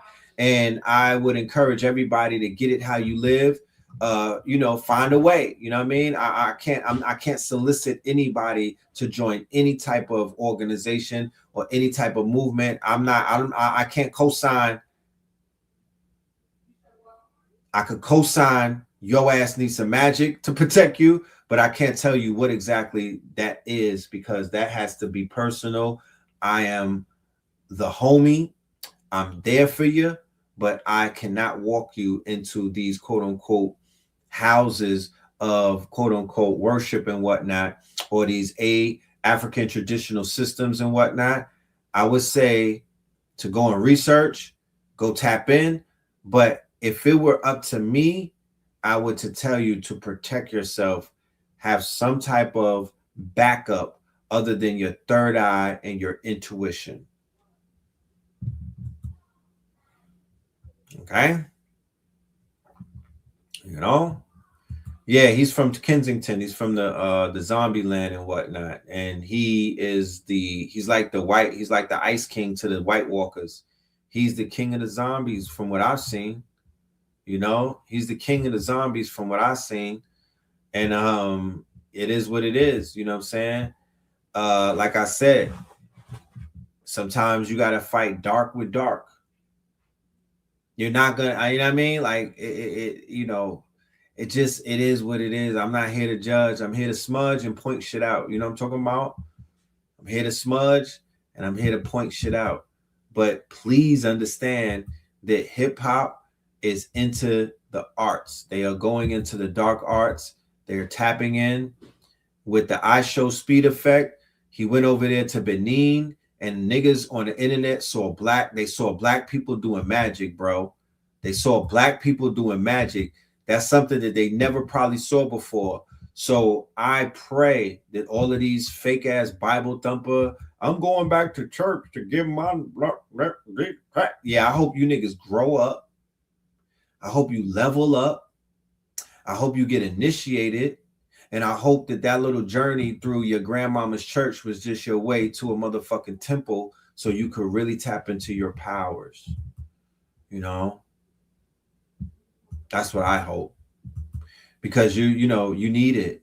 You know what I mean? Some people need exorcism. Some people are haunted and whatnot. Some people need some people need to fix some things. Some people have ancestral curses on them that they need to know about. It's just a lot of different things, you know. But let us continue, please. Let us continue. The Iceman is coming. Liberals hate ICE because they think it's about border policy. It's not why I hate ICE. I hate ICE because while we were all arguing about politics, they were importing the software from Gaza's genocide. I'm talking about a company called Paragon Solutions. They make a spyware called Graphite that was used to track and target Palestinians in real time. They took that exact same technology, rebranded it as Immigration OS, and then sold it to ICE to use on us. This is no longer about stopping illegal immigrants. This is about creating a digital prison for every American citizen. They're using the same digital twin technology that mapped every single person, car, and building in Gaza to create a live, real-time map of your neighborhood, your phone, your car, you. The goal has never been about... Remember the fifth your car, you. Right? Remember who's telling you about Palantir for about 3 years now. We really started leaning into Palantir last year as they started to ramp up their operations in this newly minted Trump administration where Palantir is front and center. Y'all were buying Palantir stocks. Y'all are a part of the fuckery. Y'all are some fuck niggas. There's no other way to cut it. You feel me? Y'all are the type to get robbed because you have dirty money. You know what I'm saying? You're a part of the empire with your capitalism and whatnot. And you think that shit is cute. Right? Palantir has ramped up. Right? Palantir has ramped up their campaign against American citizens and whatnot. And all of that shit in Minneapolis is a huge propaganda campaign to make ICE a boogeyman and a household name. And they've achieved that. That whole murdering, that them spilling the blood of white Americans and whatnot, that's all a ritual to get people upset, to put all of that energy that they do to marches and everything. That's all spirit cooking.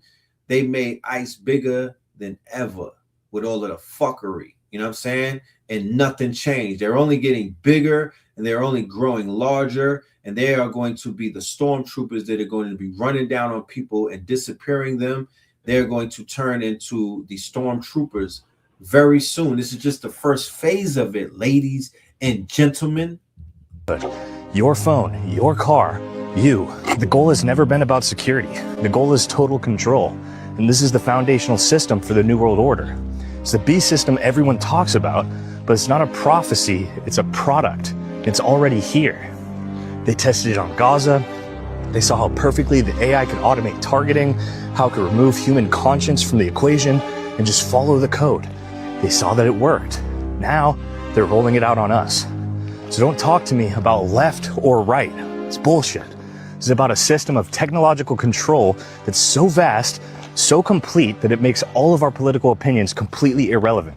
So while we're fighting over bullshit in politics, they've brought the AI that they built for war back to us.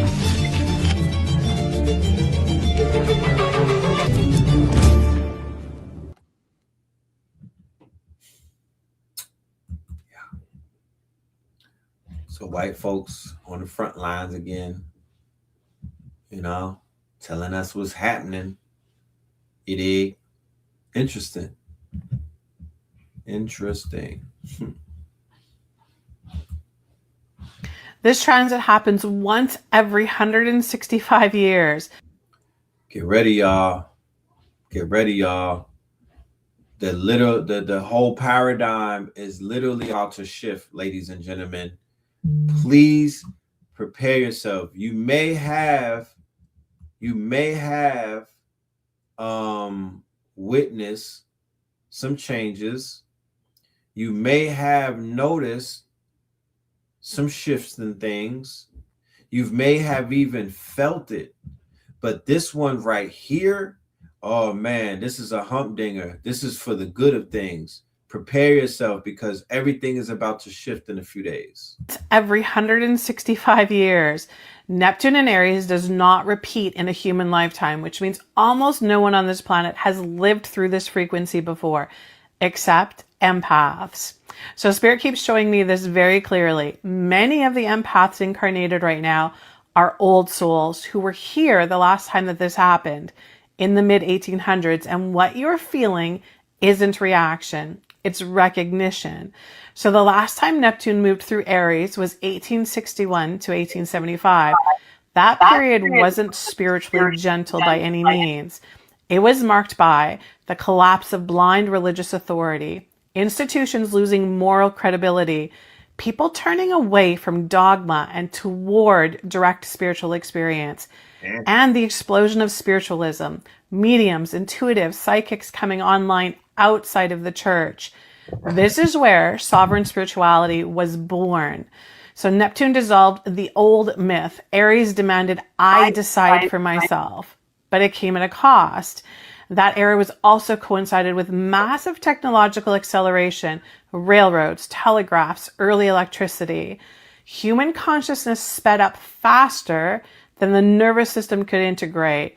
And Spirit keeps saying this. Some empaths never fully process that shock. So what you're feeling now isn't just today's stress. It's unfinished nervous system memory resurfacing because the same frequency is back. So you saw the earlier video that I played where the lady was next to the Schumann resonance, and she was posing similar questions about people experiencing what is known as fatigue. She was also posing questions about people experiencing what is known as mood shifts and whatnot, insomnia, not being able to sleep, or some people sleeping earlier than normal, right? This video will be the follow-up to explain what is the cosmic alignment that has you feeling like this so you could properly prepare for it. It's not a bad thing. It's not a bad thing. We're in a new fucking timeline. Different century, same ignition. And empaths are Neptunian by design, highly permeable, deeply intuitive, historically sensitive. So when Neptune moves into Aries, it doesn't soothe, it activates. It collapses borrowed identities. It burns victim consciousness. It dismantles savior myths and forces self-authority. That's why so many empaths right now feel disoriented but clear, activated but intolerant of distortion, emotionally raw but unwilling to shrink, like something ancient is rising through the body. Now, Spirit keeps calling this paramount times. So I find it interesting that at the same time that something is rising inside of the people, there are reports about the Leviathan waking up and whatnot. People are talking about this dragon that's waking up, this quote unquote dragon, but this serpentine energy, the same type of dragon energy, the same type of serpentine kundalini energy is exactly what's rising up in a large contingency of people right now. You feel me? So as above, so below. No template, no precedent, no nervous system roadmap. On February 10th, Spirit and I are holding a free live gathering called Empaths Coming Back Online. All right, sis. Okay. All right. We're selling shit. The Renaissance was a reset. Check this out. The Renaissance was a reset. A conspiracy to manufacture the current timeline. Asia was largely taken over by mutants by the 1300s. Rome fell in 476, which is actually 1476. This is the beginning of the Dark Ages. The Dark Ages were supposedly from 476 to 1500. In reality, we're in a Dark Age now that started in 1476. There was a major worldwide reset in the 1400s. As you can see, Rome was still buried into the 1930s. This reset was some sort of plasma event that created the post-apocalyptic world that we live in today. As stated earlier, the parasite was working strongly through the slave populations of the world in the 1200s. Much of these slave programs were mercenaries used to fight wars. They usurped their rulers and doctored the historical narrative. In order to maintain status, they wrote themselves into history and whitewashed all the art. These were dishonest people that manufactured false identities. The Gutenberg press was a major tool during this period because it spread the doctored Gutenberg Bible. Europe was mostly swarthy into the late 1700s, especially in the leadership. Much of Europe looked like quadroons, mulattoes, or light-skinned griffes. The Habsburgs were melanated. Did y'all hear that? For all of my angry people in the audience, why they was having sex back then? What were they doing? Nigga. People that inbred until their color broke down. Y'all think that the whole world was white. That's your problem.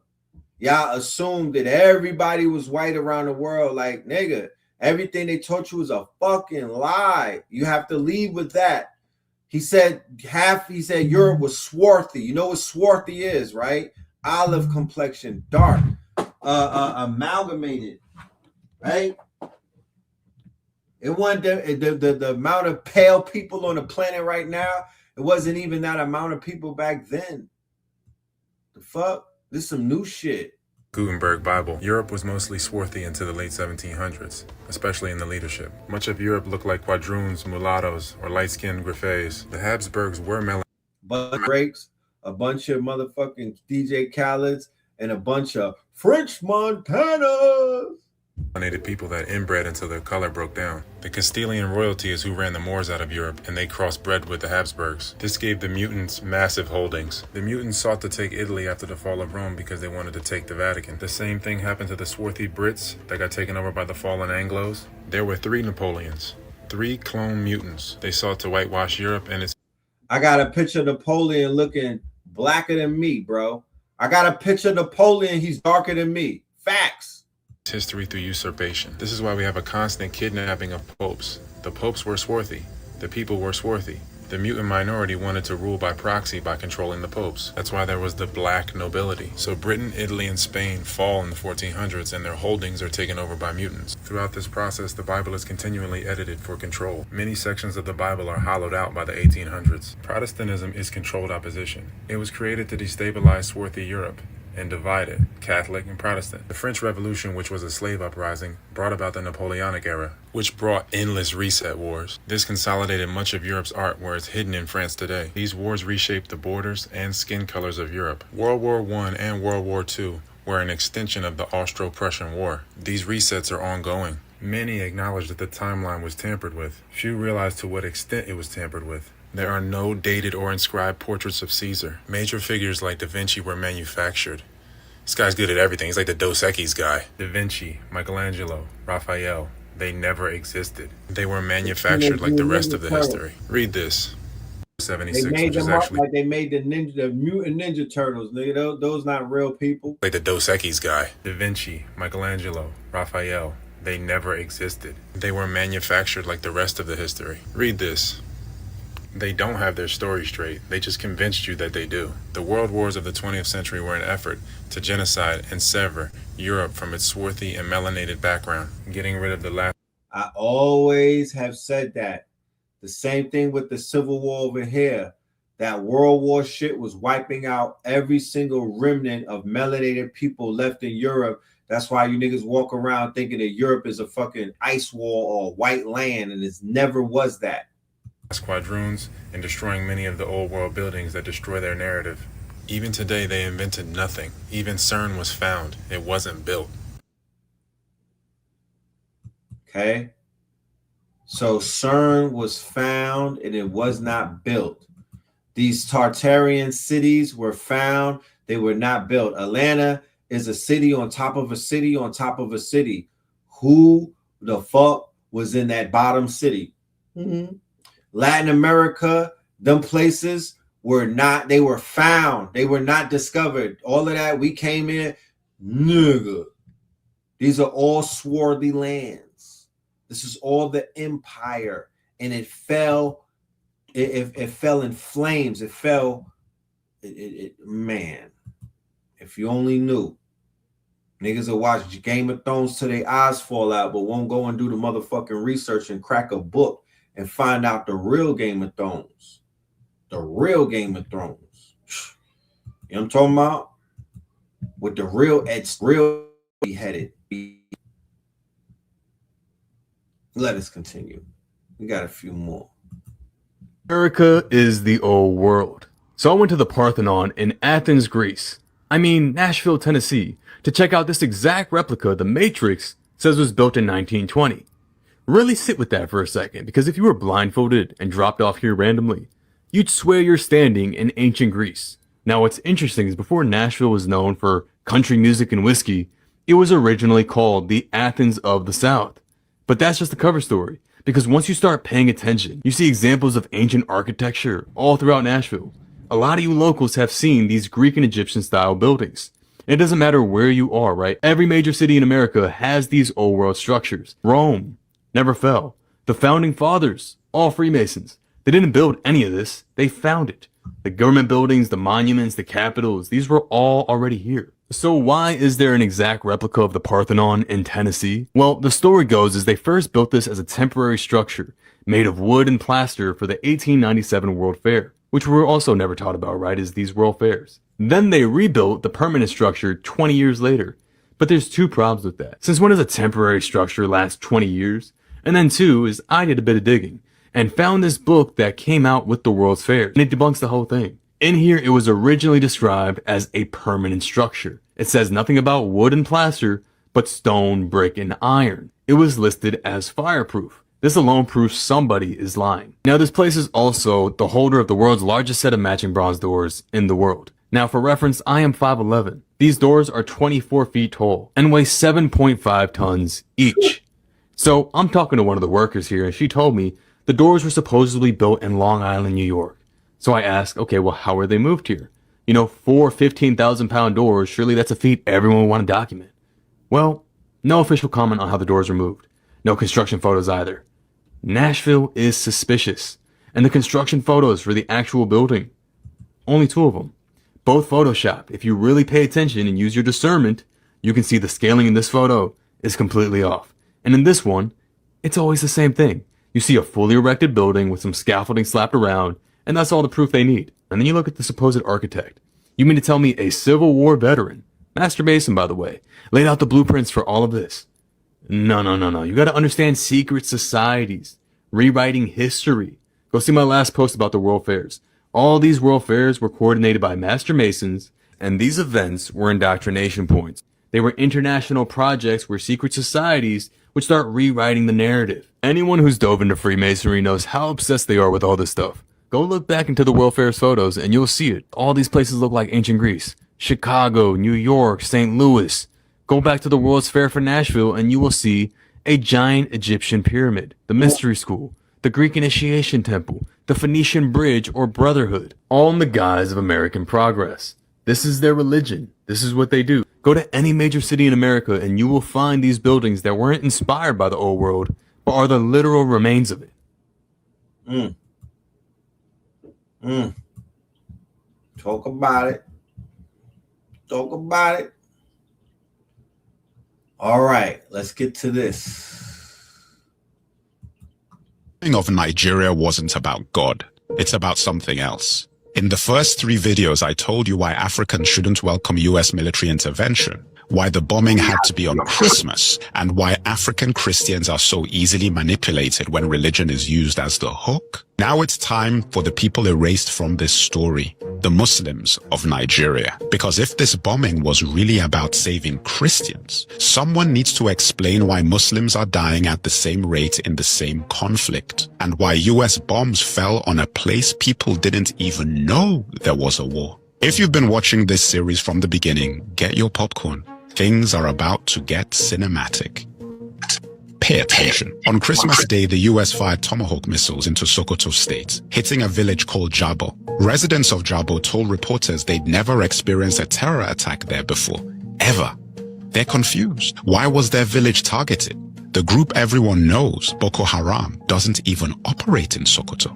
Neither does ISWAP. Their domain for years is the northeast, not the northwest. So who did Trump actually bomb? They're called Lakurawa, a relatively new group. Everyone focus on what I'm about to tell you.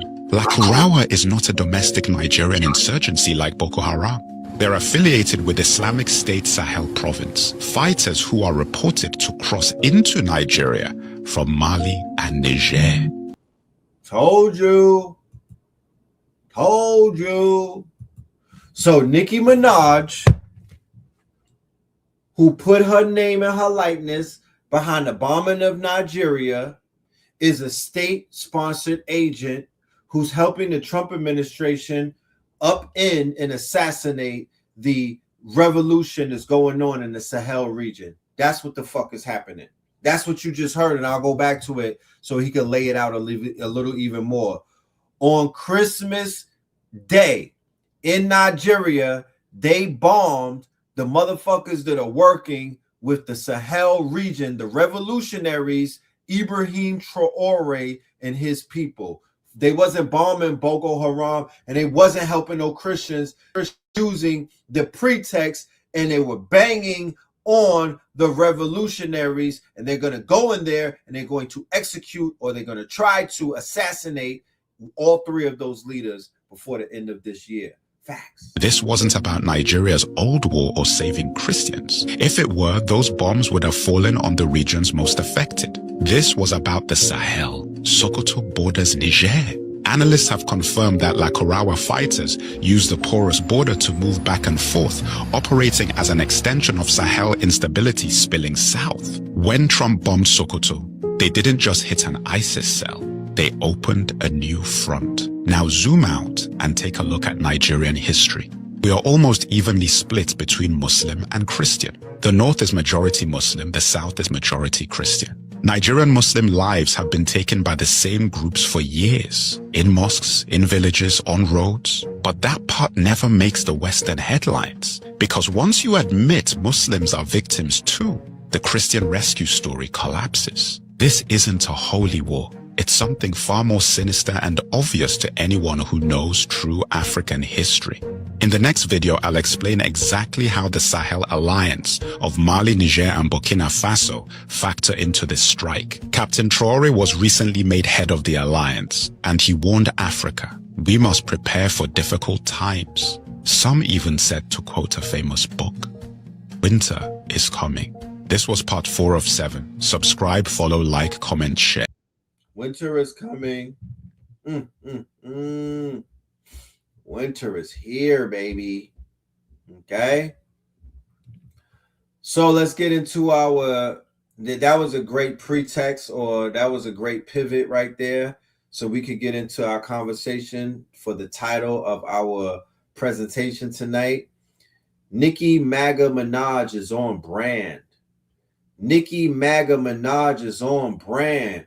What does that mean? What the fuck does it sound like? That everything that you see in Miss Onika do is a part of Nicki Minaj's brand. Nothing that you see her doing is off brand. She is a prostitute, or rather, that's what she promotes in her music. I don't want to get sued and they take my nice copper jewelry and whatnot. But yeah, she pushed prostitution rap. She pushed using your box as an ATM rap. She pushed Gag City. She pushed the Barbs to do what? To turn into transactionally positive, body positive whores. That's what she did. She pushed the Jezebel spirit on little girls. She also pushed bipolarism. She also pushed girls being mean girls. She also pushed this quote-unquote narrative of women who are not from America, that you come in here and you link up with these Europeans and you do anything that they tell you to do because you're just here for a few dollars, even if you're an illegal, even if you don't got your paperwork and everything. You are here to do everything in your powers to run up any type of bag that you can, because you could be deported in any second. She is a fucking traitor. She is a horrible human being. And she is an influence on millions and millions of impressionable minds of women, not in America, all around the world. I could just imagine what they're in Mar-a-Lago doing with her. Where is her fucking husband at? He's not on camera. I don't want to assume that he's in the back with Baby Bear with the ice grill on. She didn't even bring him to the function. It's over. I'm giving her 2 years before she leaves that nigga for an oil baron or somebody in Palantir, okay? Because I doubt that she could get JD or Trump, right? So let's check out Miss Onika and her journey into MAGAville and what the fuck is going on and how she can justify the doofy, goofy shit that she's doing. Pretty Jackson, first of all, you're not even from America, and I'm not even going to get on some anti-whatever, but you've been in my comment section all night sounding like a fucking bot, you know what I mean? And real weird and whatnot. So I'm going to tell you before you join the block party, this is not for you over here. I've been looking at you, and you know, you're very suspect. I don't even think you are who you say you are. You know what I'm talking about? Is that you, Nikki? Are you a barb? Is this a barb in my chat that you saw the motherfucking thumbnail and immediately put your pink wig on and came over here so you could just drop all of these weird ass posts? If you don't get your goofy ass up out of here and go do something, man, it's gonna get real it's gonna get real ugly. You know? Your thumbnail looks like you watched Hassan. Man, watch Woo and what? What does the thumbnail show you? I made this thumbnail on my own. What do you mean? So anyway, let's get back to Nicki Minaj. Like that energy that she represents, that annoying, narcissistic, quote unquote, feminized, feminazi energy. I can't wait. I'm so glad that this shit is going to come to an end. I'm so glad that it's being called out. I'm so glad that it's being polarized in our community. So once you separate it, you could attack it.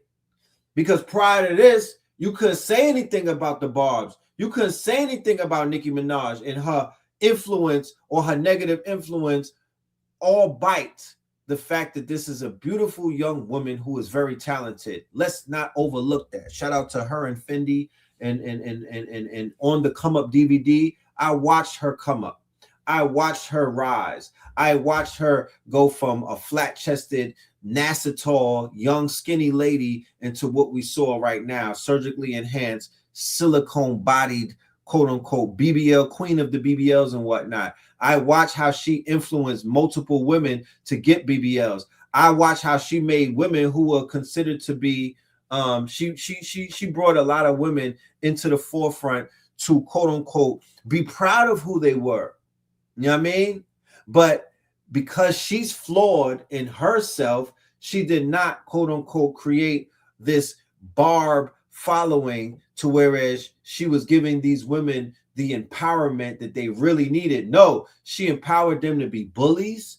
She empowered them to be nasty. She empowered them to be ice queens. Henceforth, why her and America Kirk get along so well. America Kirk is a Scorpio, by the way. The reason why they're able to click is because they're both mean girls. You know, they're both mean girls. They're both ice queens and whatnot. She sees something in her. And to be honest with you, when I'm looking at this Trinidadian national and whatnot, and the way that she basically has moved in her career, I would say that she wanted to be a white woman the whole time. Hold on. I think we have a word from one of our sponsors and whatnot. I can be correct. But hey, wait a minute.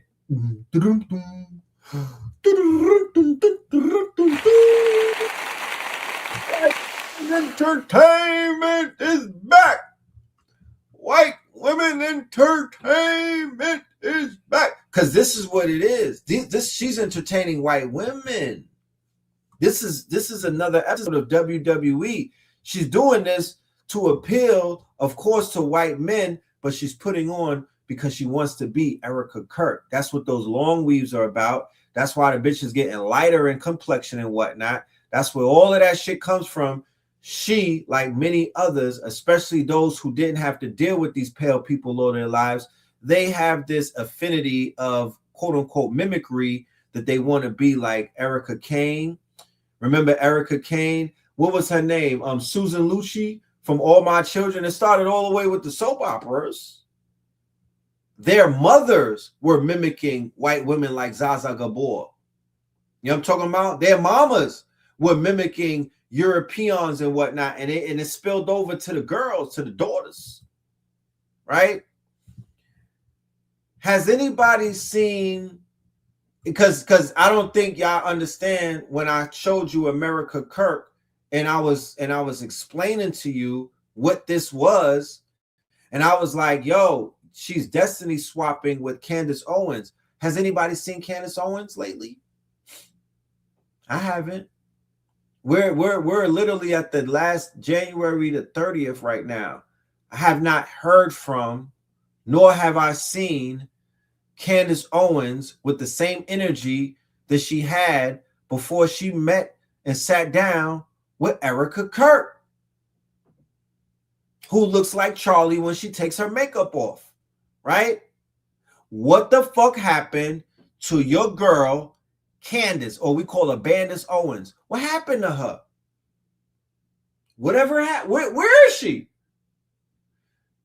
I might have heard from her 3 times after that fake ass meeting that they had. Whatever happened to her?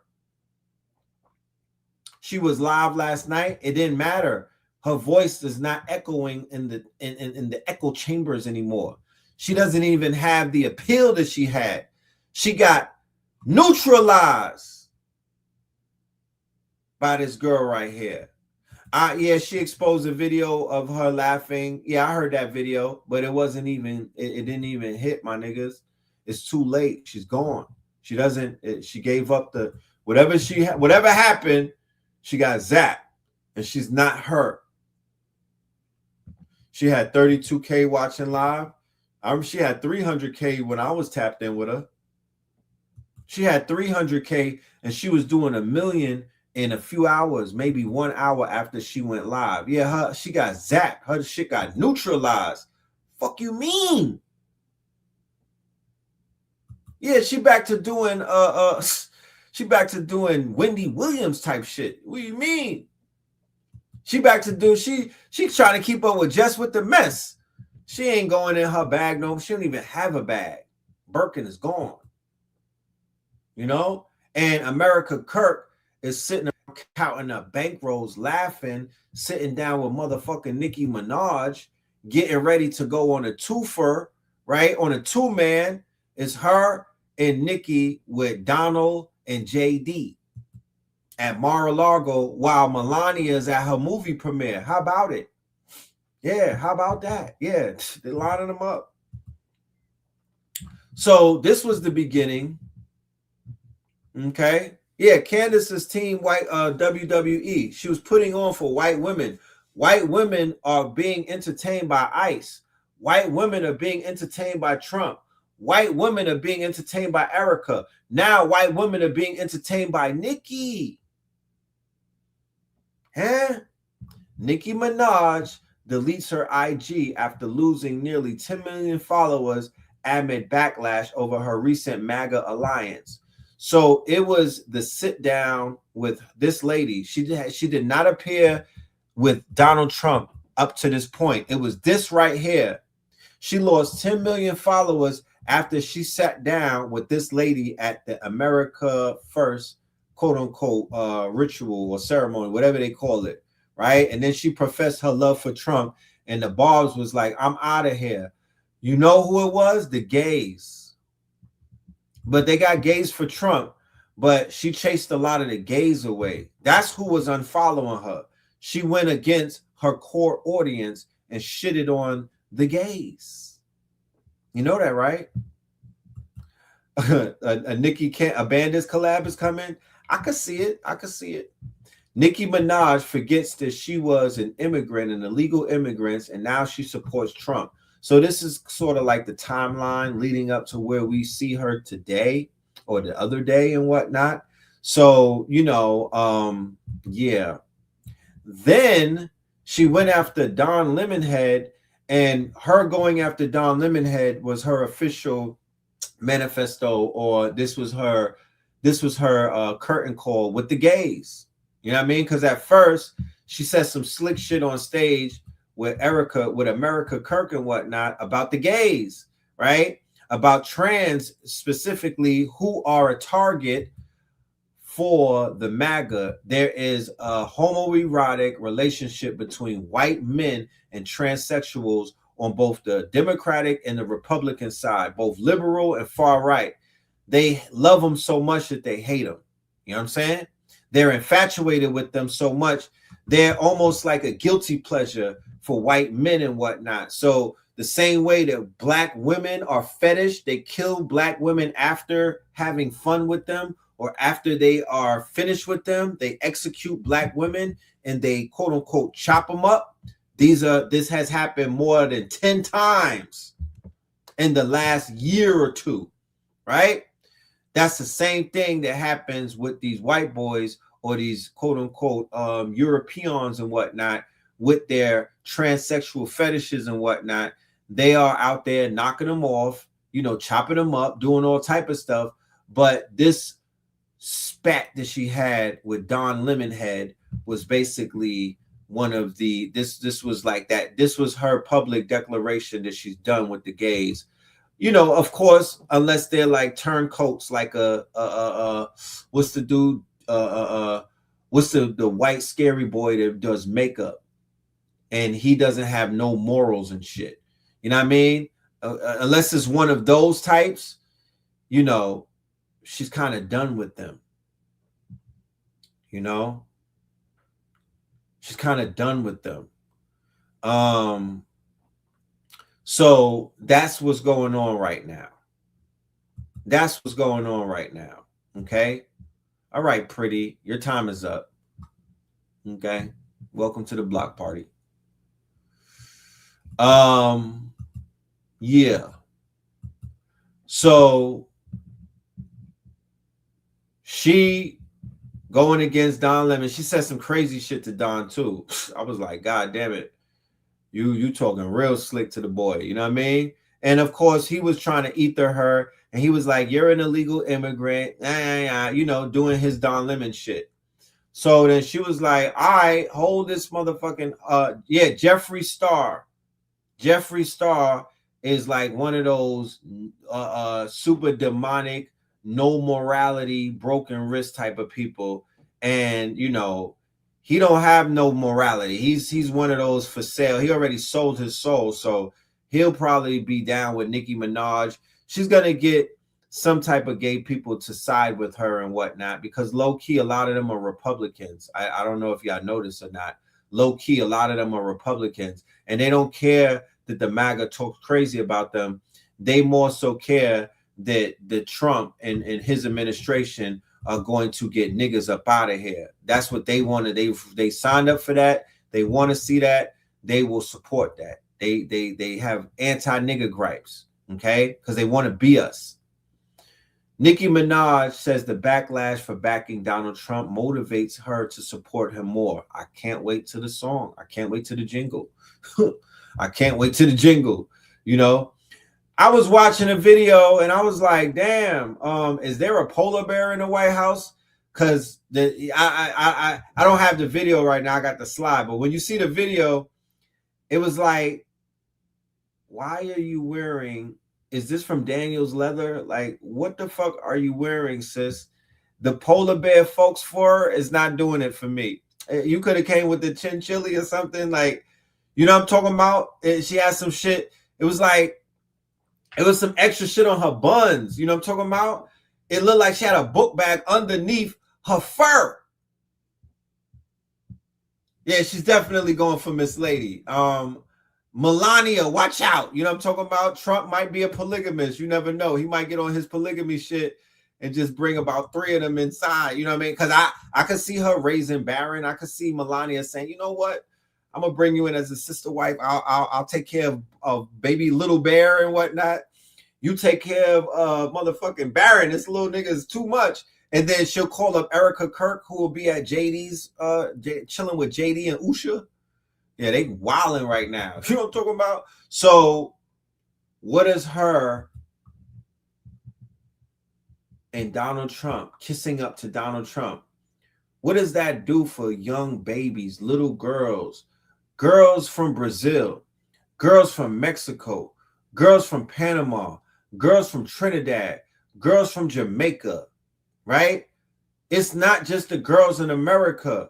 What is that doing for the girls around the world who are impressionable? She's showing them, in order to get what you want, you got to do what they ask you to. You got to do what they ask you to. They'll grant you your wish. You just got to get pooped on in Dubai, right? You just got to let them poop on you a little bit. You got to turn into a porta potty, right? So it went from that to this. So people might think like, ah, man, she sold out. But once again, I came from out the country recently. This is not an American conversation. This is an out the country conversation. This is this is for out of the country niggas. This is not for us. This is not about us. This is about bringing in people from around the country with that new money that they got, because gold is going through the roof, silver's going through the roof. Them niggas got that outside of the country. The Saudis got it. Certain people in Africa got it. People in Latin America, where the shit was growing, it was in the mountains, it was in the mounds, it was in the ground. They got gold, they got silver, they got that bread. They got the money for this card. She's the face of the gold card now. The gold card was just an idea. Now it's real because he put it in her hand. Okay? So people is going to do it. When I was in Bogota, the shit that they would do for a passport, bro. The shit that they would do for a passport would really, it would have you very surprised and whatnot. They want to come to America. They want to get up in this bitch. So because the American dollar and the American dream, until this shit falls through the motherfucking floor, is still the best thing going around the world for a lot of people. I'm not going to say that everybody is on that. I can't generalize, but based off of conversations that I had and observations that I made, yeah, we're going to shun her in America. They're not shunning her around the world. Trump is not seen as the bad guy the way that you might think he's being seen. There's more far-right people around the world. There's more quote-unquote capitalist, pro-capitalist people around the world. There's more, well, if he's going to take care of the nigger problem, we'll let him, people around the world, than you fucking even know, than you could even shake a stick at. You have no idea how many people are rooting against your ass. And she's one of them. Okay? She's one of them. Yeah, they want hot water. They want the amenities. They don't have that in some of these countries. They don't give a fuck about your march. They don't care about you crying about the white man. They don't give a fuck about none of that. And they are not going to help you. They're not going to get behind you. They're not going to march with you. Don't look for them to help you, because they will not. If you know where they come from, then you understand why they're going to fall back and let your ass get locked up. Let you get, ICE is going to put your ass in alligator alley. They don't got nothing to do with that. They coming for the dinero, my nigga, in the hot water. That's what they're here for. Stop trying to shame people into getting down with your motherfucking boycotts and shit like that, or your issues, because that's not what they're here for. I'm not co-signing it. I just understand more because I just came from outside the country. My nigga, you don't have no allies. They're not, they are that case that you put on the white man, they're not, they were the jury that voted against it. Nigga, you're in a hung jury. You're in a hung jury. They don't believe you. You understand? They just trying to get along. They're not trying to get deported. They're not trying to get locked up. They're not trying to get Palantir to get facial recognition of them. When you come back into the States right now, niggas, they're giving biometric eye scans. Okay? They're asking niggas about social media at the motherfucking border, at customs. They're scanning your eyes with biometrics, bro. If the shit doesn't go green and it says red, you're going into the back. You're going into the back. And I don't know what's going on in the back. I don't want to go in the back. But I'm letting you know, if you're planning on traveling, get out of the country now. Because when they come with that motherfucking ID, when they come with the real ID and the biometrics step up an extra knot, you're not going to want to be in them airports like that. You're not going to want, especially if you're 18 hours outside of America. You might as well just stay, my nigga. You might as well just stay, because the airports are about to get real scary with this real ID shit. You feel me? And Palantir working with them. You don't want none, you know what I mean? I don't want to be, I don't want to be in them airports when Palantir is working the technology. You know? Yeah, that's what's going down. Look at your girl. Look at your girl. Some simple mind would be like, oh, her nails are banging. You know what I mean? But if anybody, nigga, he has the fucking, bro, the thumb is locked in. Give her free, nigga. Like, is this your queen? This nigga has her on. That's why, look at her face while he's squeezing the life out of her hands, fam. Where is the other finger? Oh, there it goes. Family, look at her face. That's the face when you smell shit. Either on your upper lip, like she don't have a mustache. You know what I'm talking about? you know when you have a mustache and there's like, you know, a smell on your mustache and you give off that face? She don't even got a mustache. Like, what is she smelling, fam? What the fuck what's the reaction about? That's not a nigga, look at the death grip on the fan. She's never going anywhere, fam. It's over with. She's fully MAGA. She's never go. When a nigga squeeze your hands like that, that was after a night at Mar-a-Lago. When she's squeezing her hands like that, it's over with. You're gone. You're on the other side. She's Anakin. Yeah, she's Anakin. She's Anakin Walker. Yeah, she's not Summer Walker. Nigga, she's Anakin Skywalker, bro. She's gonna pop out with the helmet soon with the scars on her face. Yeah, the Empire has her. Yeah, the Empire has her. Yeah, look how homie is looking at her. He knows something that we don't know. Look at the laugh. Look at the laugh. That's not a real laugh. And homie next to her, that's not his real teeth. And the other one next to her, yeah, he knows something that we don't know. Yeah, all of them know something that we don't know. Is this your queen?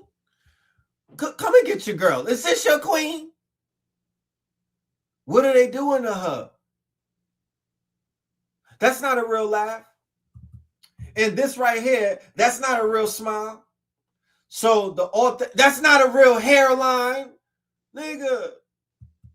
So to be honest with you, nothing is real anymore. Nothing is real anymore. This is a fucking tragedy for the culture, bro. This is horrific. Yeah, they about to have fun. Little Kim did not win. Nah, let's not give Little Kim the W, because she's a loser too. She didn't win. They both is.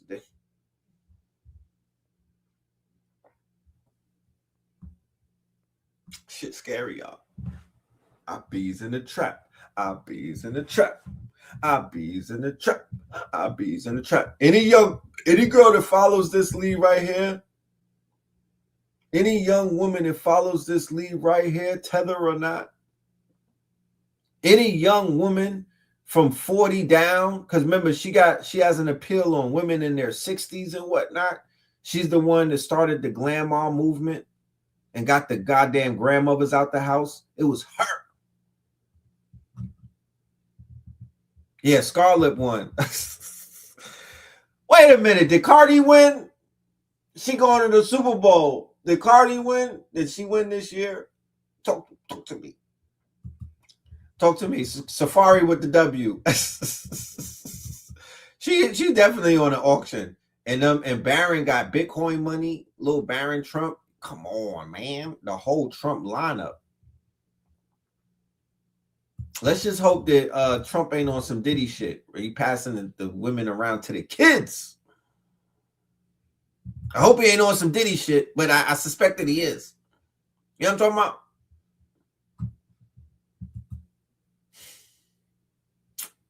She's a mother too. So if the husband, look who she's surrounding herself with. You mean to tell me if Mr. Petty says something to her from this point on, what? If he curses her out, if he gives her that fucking ice grill that scares me when I see it, oh, she's gonna be like, no problem. That white man that you see me with right there that's staring at me, yeah, he gave me his card. He happens to be the president of NVIDIA. Okay. And the other guy next to me, yeah, he's the president of Exxon. And this other guy right here, yeah, he's the president of Dubai. So you can act up if you want to, Mr. Petty. I'm giving her 2 years before she's up out of that bitch. If you can't bring your husband to the function, that's not your husband. How about that? If you can't bring your husband to the White House, nigga, then it's over with. Yeah, he's going to El Salvador. She's getting his ass shipped to El Salvador. Facts. If you can't bring your husband to the White House, the marriage is over. Okay? She can't move around. She's graduated out of the nigga circles. She cannot move around Mar-a-Lago with that nigga looking the way that he looks. So she's going to, if I know anything about a chick who would do the shit that she's doing right now, family, she's getting rid of that dude immediately. I said 2 years and I'm stretching things. I said 2 years and I'm giving her a wild credit. She's gonna drop this nigga before the year is over. Look at her face. What is she looking like? I wish this picture wasn't pixelated. She looked like she smells something. You know what I'm talking about? She's a renegade. You're doing anything for a Grammy. You know what I'm talking about? I mean, god damn, man. This is so sad. How the mighty have fallen. Is this your queen? It's just so bad. She didn't have to go out like that. I was expecting like Azealia Banks or somebody to pull some stupid shit like that. Like, where's Foxy Brown? You know? Do your own research on Candace. She exposed a lot on Erica. You've been away and missed a lot. No. You're missing the point. The hubby wouldn't wear the Trump sneakers. Oh, man. She got the hubby watching the kid, bro. She got the hubby on. You ever had to watch the kid while your wife went out and met a nigga? That's the worst feeling in the world. You know what I'm talking about?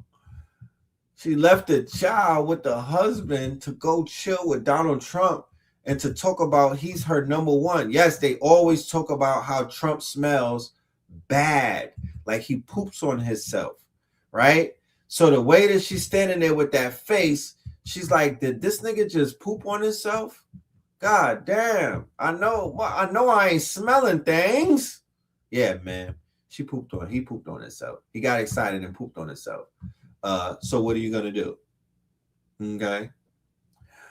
Which one of our divine rap sisters are gonna go after her throat? Which one? right? Once again, it goes back to this unsaid allegiance that, because if a man did that, there'd be 4 diss songs on the radio already. Niggas would be freestyling, getting at them. Who's gonna get at Nicki Minaj from the woman delegation? That's when I'm gonna say that, yeah, y'all go against their y'all own and whatnot when they're wrong, and y'all hold them accountable, and y'all hold them to the fucking flames. Who is gonna do it? Fuck a tweet, fuck a anything. Who got the song ready? That's what I want to see. Who's gonna put, because you know she got bars. She ain't no lame and whatnot. She will eat food. She's been super whack ever since she dissed Meg Thee Stallion's mama, though. She ain't put out nothing ever since that time. She's been fucking whack. Who is gonna put their neck on the line and smack her up? I would love to see a Ciroc do it, but we've been calling for that for damn near a decade and never happened. So which one of our sisters out there is gonna knock her head off? Because this is time for a rap beef. This is time for the rap beef. I'm just waiting. I'm gonna go over to Poly Market and make my bets over there so I could get a few dollars, because I can't bet nowhere that I ain't gonna make no money. But I want to see who's gonna check her. And I don't want to hear from near one of those ladies either, to be respectfully. I don't want to hear from Doechii. I don't want to hear from London. I don't want to hear Rhapsody or Tierra Whack, because they're not known for eating food. I want to hear Remy get back at that bitch. I want to hear Remy. You know what I'm saying? I want to hear Rhapsody. I don't know. I've never seen Rhapsody kill something. You know? I never seen Rhapsody kill something. Maybe Scarlett a killer. You got to be a killer to go after Nicki Minaj. You know? You got to be somewhat of a killer, because she could body you. Sexy Red is pro-Trump, so she ain't gonna do it. She pro-Trump. She not gonna do it. Sorry. I don't mean to burst your bubble, but there's a lot of people that won't do it. It's a rhetorical question. But somebody gotta do it. And it better not be no man. I better hear no man mention Nicki Minaj's name coming out their mouth. This is not their work. Leave her alone. Hands off of Onika, men. You gotta let one of her sisters clean her up. This is for the baddies, not the goodies. This is for the baddies. Natalie, none of them niggas. They gotta clean her up. Rhapsody is the only name that could bump with Nicki. That statement lets you know that I don't know about Rhapsody. LOL.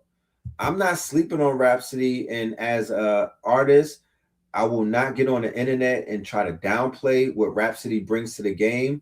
Rhapsody is an elite artist. She is premier in my book. Okay. I just didn't say that she was. I said she's not a battle rapper. This is a battle rap beef right here. You got to be able to bar her down. And I don't feel like she got enough dog in her to go after this girl. That's just me. Make me a unbeliever. You know? You said Lotto with Dog Walker? Nah, I don't think so.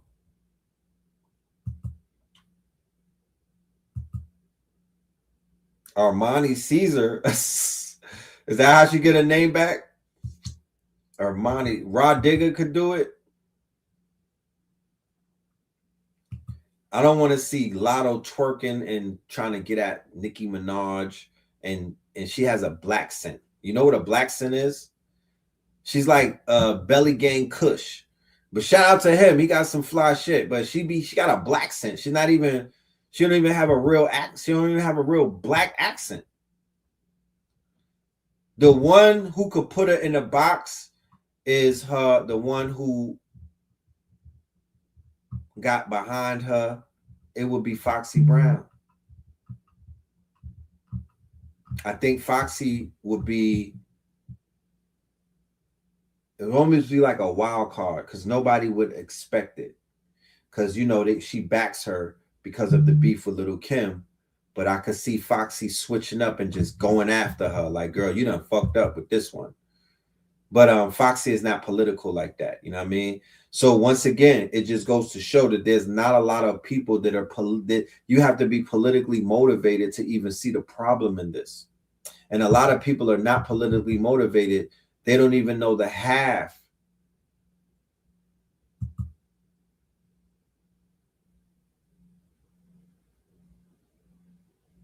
And whatnot.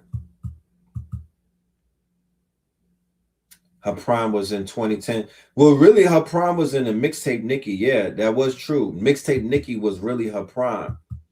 You know, she can't win because she ain't right within.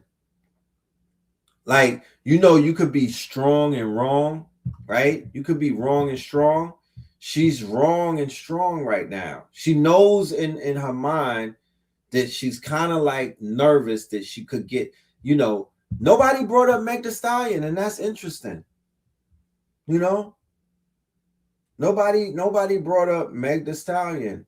And, you know, I'm not the biggest Meg Thee Stallion fan, but she's not a whack, you know what I mean? Like, she's always rapping about shit that I'm not really into. I don't sell box, nor do I buy it, but she does have a pen.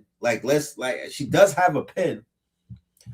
And when you think about it, the person that has the most vitriol to Nicki Minaj because she talked about her mother the whole song would be a Meg. It would be a Meg. So I would say that if Meg and Cardi team up and jump her, yeah, they could get her up the fuck out of here. Lauryn Hill where?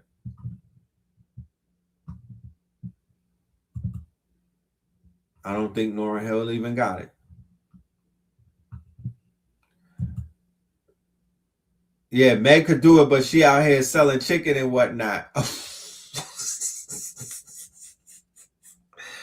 She got chicken bars.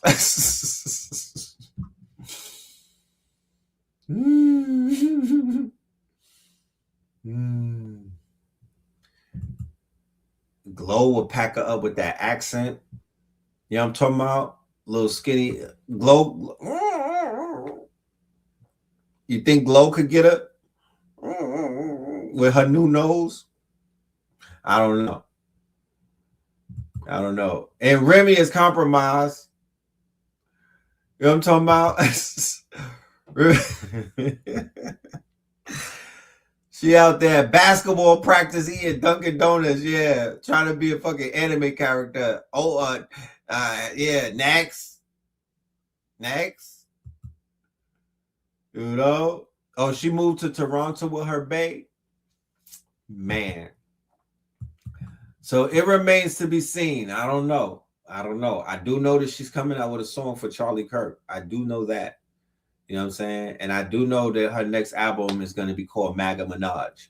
So with that being said, ladies and gentlemen, we've spent a great amount of time together tonight. Thank you all for making me feel welcome on my comeback show and whatnot. You know what I'm talking about? Back in the States, you know what I mean? Back with the bullshit. But yeah, everything is cool, man. Let's go to a word from our sponsors. We got some big things coming up. Shout out to everybody that's been purchasing the CMOS. Shout out to everybody that's been purchasing the CMOS, the V-Cell CMOS. Y'all got me looking like real good with that company. And as a result of that, they have some beautiful things coming to us down the pipeline. So keep promoting, keep supporting, and keep that word of mouth going for this Black-owned company with the best taste in CMOS in the world.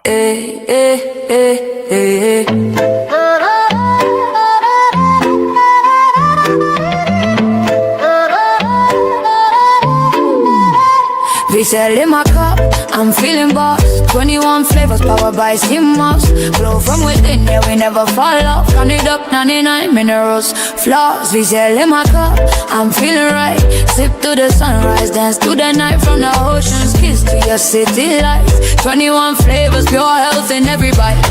Drip so clean, we're custom made. From reef to street, we elevate. Gold green gel, set the record straight. Nature in a bottle, that's a better way. Charge me up, no caffeine crash. Clean energy, steady splash. From skin to gut, yeah, we live from within. Oneness on 10, let the rhythm begin. Pour it up, pour it up. Feel the wave, body thanking me. Every save, ocean wisdom in this glass. We sell magic, see moss. We sell in my car, I'm feeling boss. 21 flavors powered by sea moss. Glow from within, yeah, we never fall off. Count it up, 99 minerals, floss. Island breeze in the city maze. We're mineral rich in 1,000 ways. Immunity high like the summer rays. Hydrate the hustle, fuel your days. Berry, mango, ginger, lime. Pick your flow, your flavor, your time. Beauty and balance we redefine. Every little sip, align your shine. Wait up, feel the way, body thanking me. Every step, ocean wisdom in this glass. We sell magic, see moss. We sell in my car, I'm feeling boss. 21 flavors powered by sea moss. Glow from within, yeah, we never fall off. Count it up, 99 minerals, floss. From the coral choir to the heartbeat drum. Roots run deep where the wild tides hum. Real ones know where the glow comes from. We sell in the mix now, watch us. If you want to order, all you have to do is scan this QR code that's right here. You take your phone and you open the camera app, and then you hover it above the QR code, and something yellow will pop up at the bottom, and you click on that, and it'll take you right to VSell and whatnot. They sell it by the jar, but they also have the 6-pack and the 12-pack. Jefferson, what up, Jeff? Jeff, when I leave, the next time I leave the country, you coming with us, man. I need you to come off the grid with us, and we need to go stomping around the grid, around this planet. You know what I'm talking about? Yeah. Where can you get the song? The song, I'll put the song on Buy Me a Coffee along with the Facts remix and another song as well, the Imaginarium song. I'll have that available on Buy Me a Coffee for free $99. You don't got to pay nothing. You just got to go there. I want your email. So you'll be able to download it, but you got to give me your email. That way I can add you to the email list and we can stay in touch, because you never know what the hell is going on. I'm up here talking about MAGA MINAJ and shit. You never know. You know what I mean? One of the barbs might pull up on me when I'm on the E-way. You never know. So we going to Botswana to get some bots. Yeah, Jeff, we going to Botswana to get some bots. You know what I'm talking about? We going to Botswana to get some bots. You know what I mean? Tetragrammaton. So, with that being said, we got one more commercial, ladies and gentlemen. Look out for the Imaginarium. That is coming up in February. We are rebranding February instead of Black History Month, Afro Futurism Month. We're going to celebrate our future in February, Afro Futurism Month. Imaginarium is going to turn up.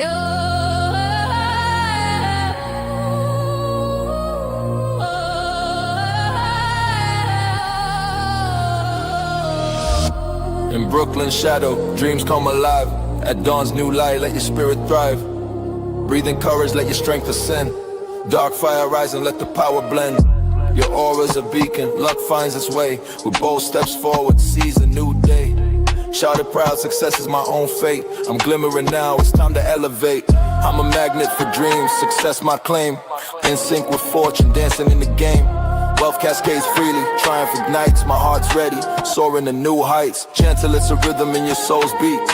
Fueling your drive, making goals complete. Your aura's a magnet, attract and sway. Dance with prosperity, night into day. Riches may flow, but spirit stands tall. Growth the reward, answering the call. Money's a vessel, clarity's the map. No rush needed, wealth's in your grasp. No need to scheme, to hustle or to plead. Just rise up strong, live in your creed. Don't chase, simply receive what's conceived. Feel the rhythm of wealth you're meant to achieve. Shout out to all of my family out there that is bilingual. It's videos like this that we need to change into different languages, like Portuguese, like Spanish, like the Spanish and whatnot.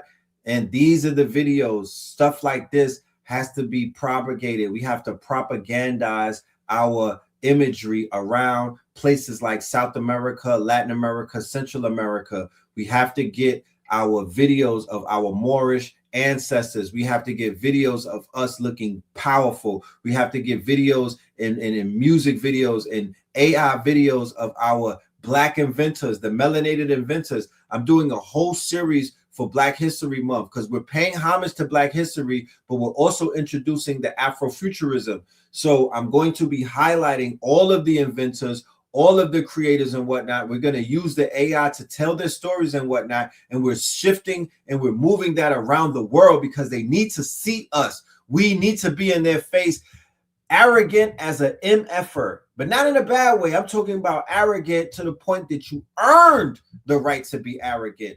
Grab your scrotum sack, fellas. You know what I mean? And ladies, you know what I mean? You know, talk your shit. You know what I'm talking about? Because at the end of the day, if we don't talk our shit, nobody is going to talk it for us. We literally, just with the Black inventors alone, they don't know this shit out the country. They had no idea. They were baffled when I was bringing up the inventors. Like, what inventors? What invention? What do you mean? What did they invent? What did they make?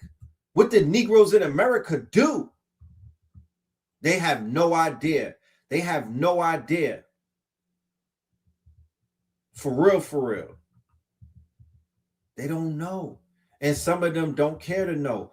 But F them, we've got to teach our people that are literally suffering by being underneath the boot. And a lot of that suffering is because they're buying into the slave narrative only, a fact that they're slaves. That is the most debilitating spell that you could put on the people and whatnot.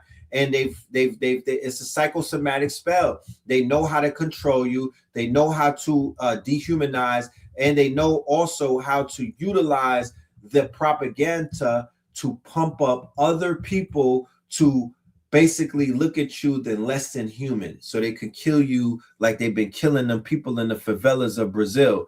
They had an incident where the police came in there and killed 120 Black people. You know what I mean? Shit crazy. So we got to break these spells. We got to break out of the negative propaganda of our image around the world. We have to push. We have to propagandize our shit. We just can't do a video and put it up there and hope. No, we got to put money behind it. We got to put bots from Botswana behind it. We got to get this shit to our people that are around the world waiting for us, because they're waiting for us. They told me they're waiting for us.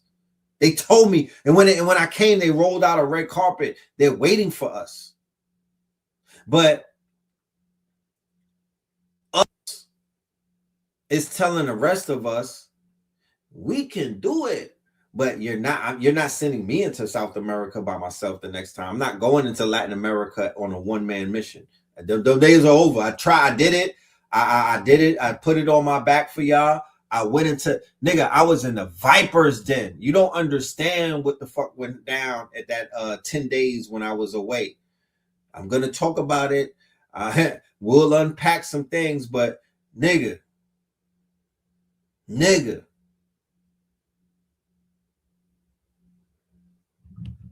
it wasn't no joke on multiple levels. Okay?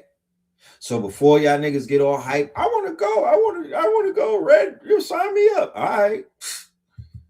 Okay. You know what I'm talking about? Y'all better be very careful about jumping out the window when somebody, because if you see me do something, it don't mean that you're supposed to do it. And that's vice versa. I don't be on the internet watching what other people do, and I'm like, I need to do that. No. Your trip, your journey. I was on a hero's journey. I'm a twin. The hero twins go into the underworld on a hero's journey. This shit was not this was no fucking Disney vacation. Nigga, I went into the underworld. And it wasn't nothing nice in the underworld, in the undergirdings of the underworld. The shit is not Disneyland, bro. They're not, bro. Believe me when I tell you, It's not a game. It's not a game. Shit is real out here, bro. So we gotta stop playing. Cause I'm not playing around with people that's playing, moving around. Cause you could lose your top fucking around with niggas that like to play. The situation is serious. Okay, on a global scale, it's nothing to play with. Right? We gotta get our shit together for real, or we're gonna get niggas will wipe us the fuck out. I seen a standing army. They have a whole entire standing army of Roman Catholics and niggas that will listen to anybody with the cloth on, right? And them people are actively in the crusades. And I'm gonna just leave it at this, and we're gonna end it with a song. That the same way that we're waking up to our ancestry, you got the people waking up to their Moorish ancestry, their Indian, their the same way that we're waking up and we're gaining our powers from waking up. Guess what? They're waking up too. It's happening simultaneously. Nick Fuentes is waking them up. Ben Shapiro is waking them up. Peter Thiel and them is waking them up, niggas. Understand what I'm saying to you. These people are seeing themselves the same. If we're seeing ourselves as, we were kings, we was kings, we was this, we had empires, we was running shit. Well, they're waking up to the fact that, nigga, we killed you and your ancestors, and this is who we are. We're waking up to it. That's what's going on with Trump and his quote unquote crusades around the world and his rebel rousing. The dog whistles that he blows, they're hearing that shit in South America. They're hearing it in other places. You might not hear it because you don't want to hear it because I don't know why, but they're hearing it. So the same way that we're waking up, they're waking up too. They're ready for the crusades. Are you ready for it? They're ready for the crusades. I'm telling you. I'm telling you. They are ready for their crusades. They are waking up to who they are. The Germans, Spaniards, the Turks, the Algerians, the Tunisians, the Moroccans, all of them, the French, the Italians, they are waking up to who the fuck their forefathers are because they have people in power. They got billionaires. They got people in power that are like, yo, this is what we're doing. This is the new crusades. We're not going to fail this time. This is the final solution. This is in-game times. So they're going on eschatology. They're going on in-game prophecies. They're saying that the world is coming to end. The infidels have to be killed. The Antichrist is here. It's time to take these niggas out once and for all. That's what's going on around the world right now, if you want to know. And FIFA 2026 is going to be the greatest ritual that FIFA is going to control this year. Mark my word. The big soccer game is going global. Somebody showed me yesterday, Aton, my OG, he showed me the list of all of the games in FIFA. They're going to be playing in Atlanta. You should see the lineup. It's all Moorish. It's all Moorish. The whole FIFA soccer shit is a spiritual ritual about our past battles and the people that we were either allied with or the people that we went to war with. Facts. Watch and see. Just remember that I mentioned it, but pay attention when that shit starts hitting. It's going to hit all 2026 and go into 2027. That versus motherfucking Morocco. Let's talk about it. Haiti versus Morocco.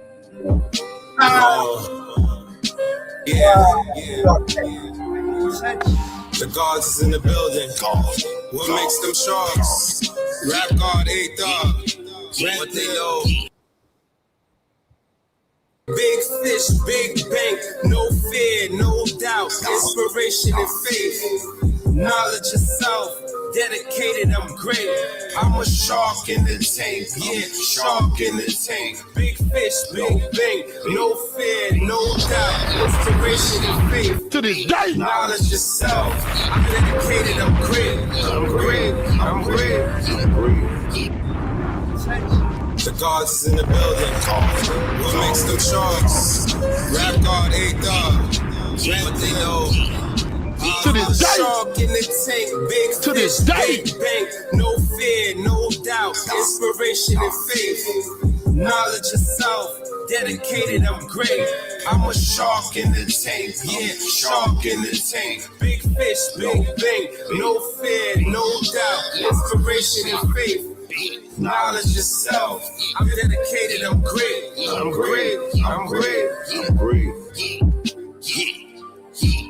The YNs need a hero and a father figure, someone that he could talk to like a barber nigga. I don't like to bother niggas or harbor niggas. I'm about that action like the Mississippi Harbor niggas. Book smart like a Harvard nigga. Skull and bones like I starve a nigga. For peanuts, I wore George Washington Carver nigga. Early birds get the worm like a Marvel nigga. Tell anybody asking that the marvelous eating guava nigga. If there's a problem, I will solve a nigga. Radio to 3 stacks, I will solve a nigga. My juju pouch is even more valid. Poor Alice, I'm your pusher that will empty the clips. That's more malice. Who let the peasants through the front door of the Morse Palace? Heart light as a feather. What's a hookah to a floor chalice? To this day. Shark in the tank, big fish, big bank, no fear, no doubt, inspiration and faith, knowledge of self, dedicated, I'm great. I'm a shark in the tank, yeah, shark in the tank, big fish, big bank, no fear, no doubt, inspiration and faith, knowledge of self, I'm dedicated, I'm great, I'm great, I'm great.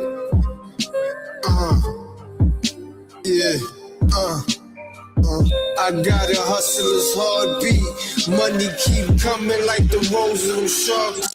I smell blood over there in the 4D. Miles away on the Palm Beach. My life should be on the Discovery. Rub me the wrong way. Daddy cut your flesh. Big Mac with dog, fuck your set, cause and effect. Big shark in the midst of nest. In the bucket hat, Harlem aura in the haze. While you submerged in the cage, observing the great. A big shark swimming to the money, getting to the bag. Fucking fags, no. Niggas getting in all the time. Strip time, I get money on the strip. You already know she ain't fucking with you strips. Big shark, you can suck my dick. To this day. Up in this bitch. Shark To this in day. the tank, big fish, big bank, no fear, no doubt, inspiration and faith, knowledge of self, dedicated, I'm great. I'm a shark in the tank, yeah, shark. Big fish, big bank, no fear, no doubt, inspiration and faith, don't drown, knowledge of self, I'm dedicated, I'm great, I'm great, I'm great. Sleeping giant, but they awoke me. Humble, but they provoke me, like an ice bath, I'm so icy. Let's get to the right math, God equality. Each one teach one, get as far as me. Get at me, dog. I'm talking philanthropy. I had to open the door for this dynasty. Emperor, find the women, grade A tree. Ain't no faking in the culture for thee. Ain't no fake. I need that land and that mule, B. I'm worth more than millions. Look at the treasury. I take that EBT, but I'm thinking sovereignty. You thinking gang bang, I'm thinking army. Wipe out family trees, you think of harming me. If you don't plug me in, I'ma have to plug you out. I could go corporate route or thug it out. So much war going on, they like, what's the love about? So much war going on, they like, what's the love about? I could take the route just, or I thug it out, or I could mix it up. God is love, man. Ain't let you figure it out. Figure it out. Those are house niggas, we are house flippers. Those are mouse niggas, we keep it tucked like the couch zippers. Hit your girl in them coach slippers. In Miami with the Dolphins, the coach flipper. In Miami very often I approach strippers. If they look like angels, I invoke scriptures.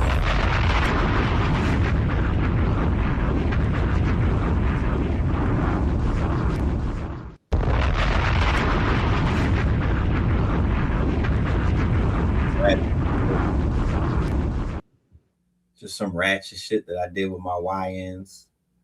But yeah, you can find that on the streaming services under Shark Tank. Shark Tank. It's on all streaming services for your listening pleasures and whatnot.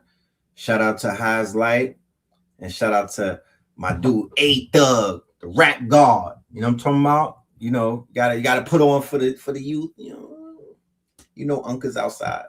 But yeah, man, we got more coming through. Tomorrow should be a very special show. I'm gonna keep y'all updated and whatnot. You know what I'm talking about? We might do Wonder Twins Activate. So we'll keep you updated. Make sure y'all subscribe to the channel. Make sure y'all hit the notification bell so you are quote unquote, and make sure y'all leave some comments in the comment section. Talk black to us, all right? But yeah, man, we will be back. Peace to everybody. 1000. Y'all stay dangerous.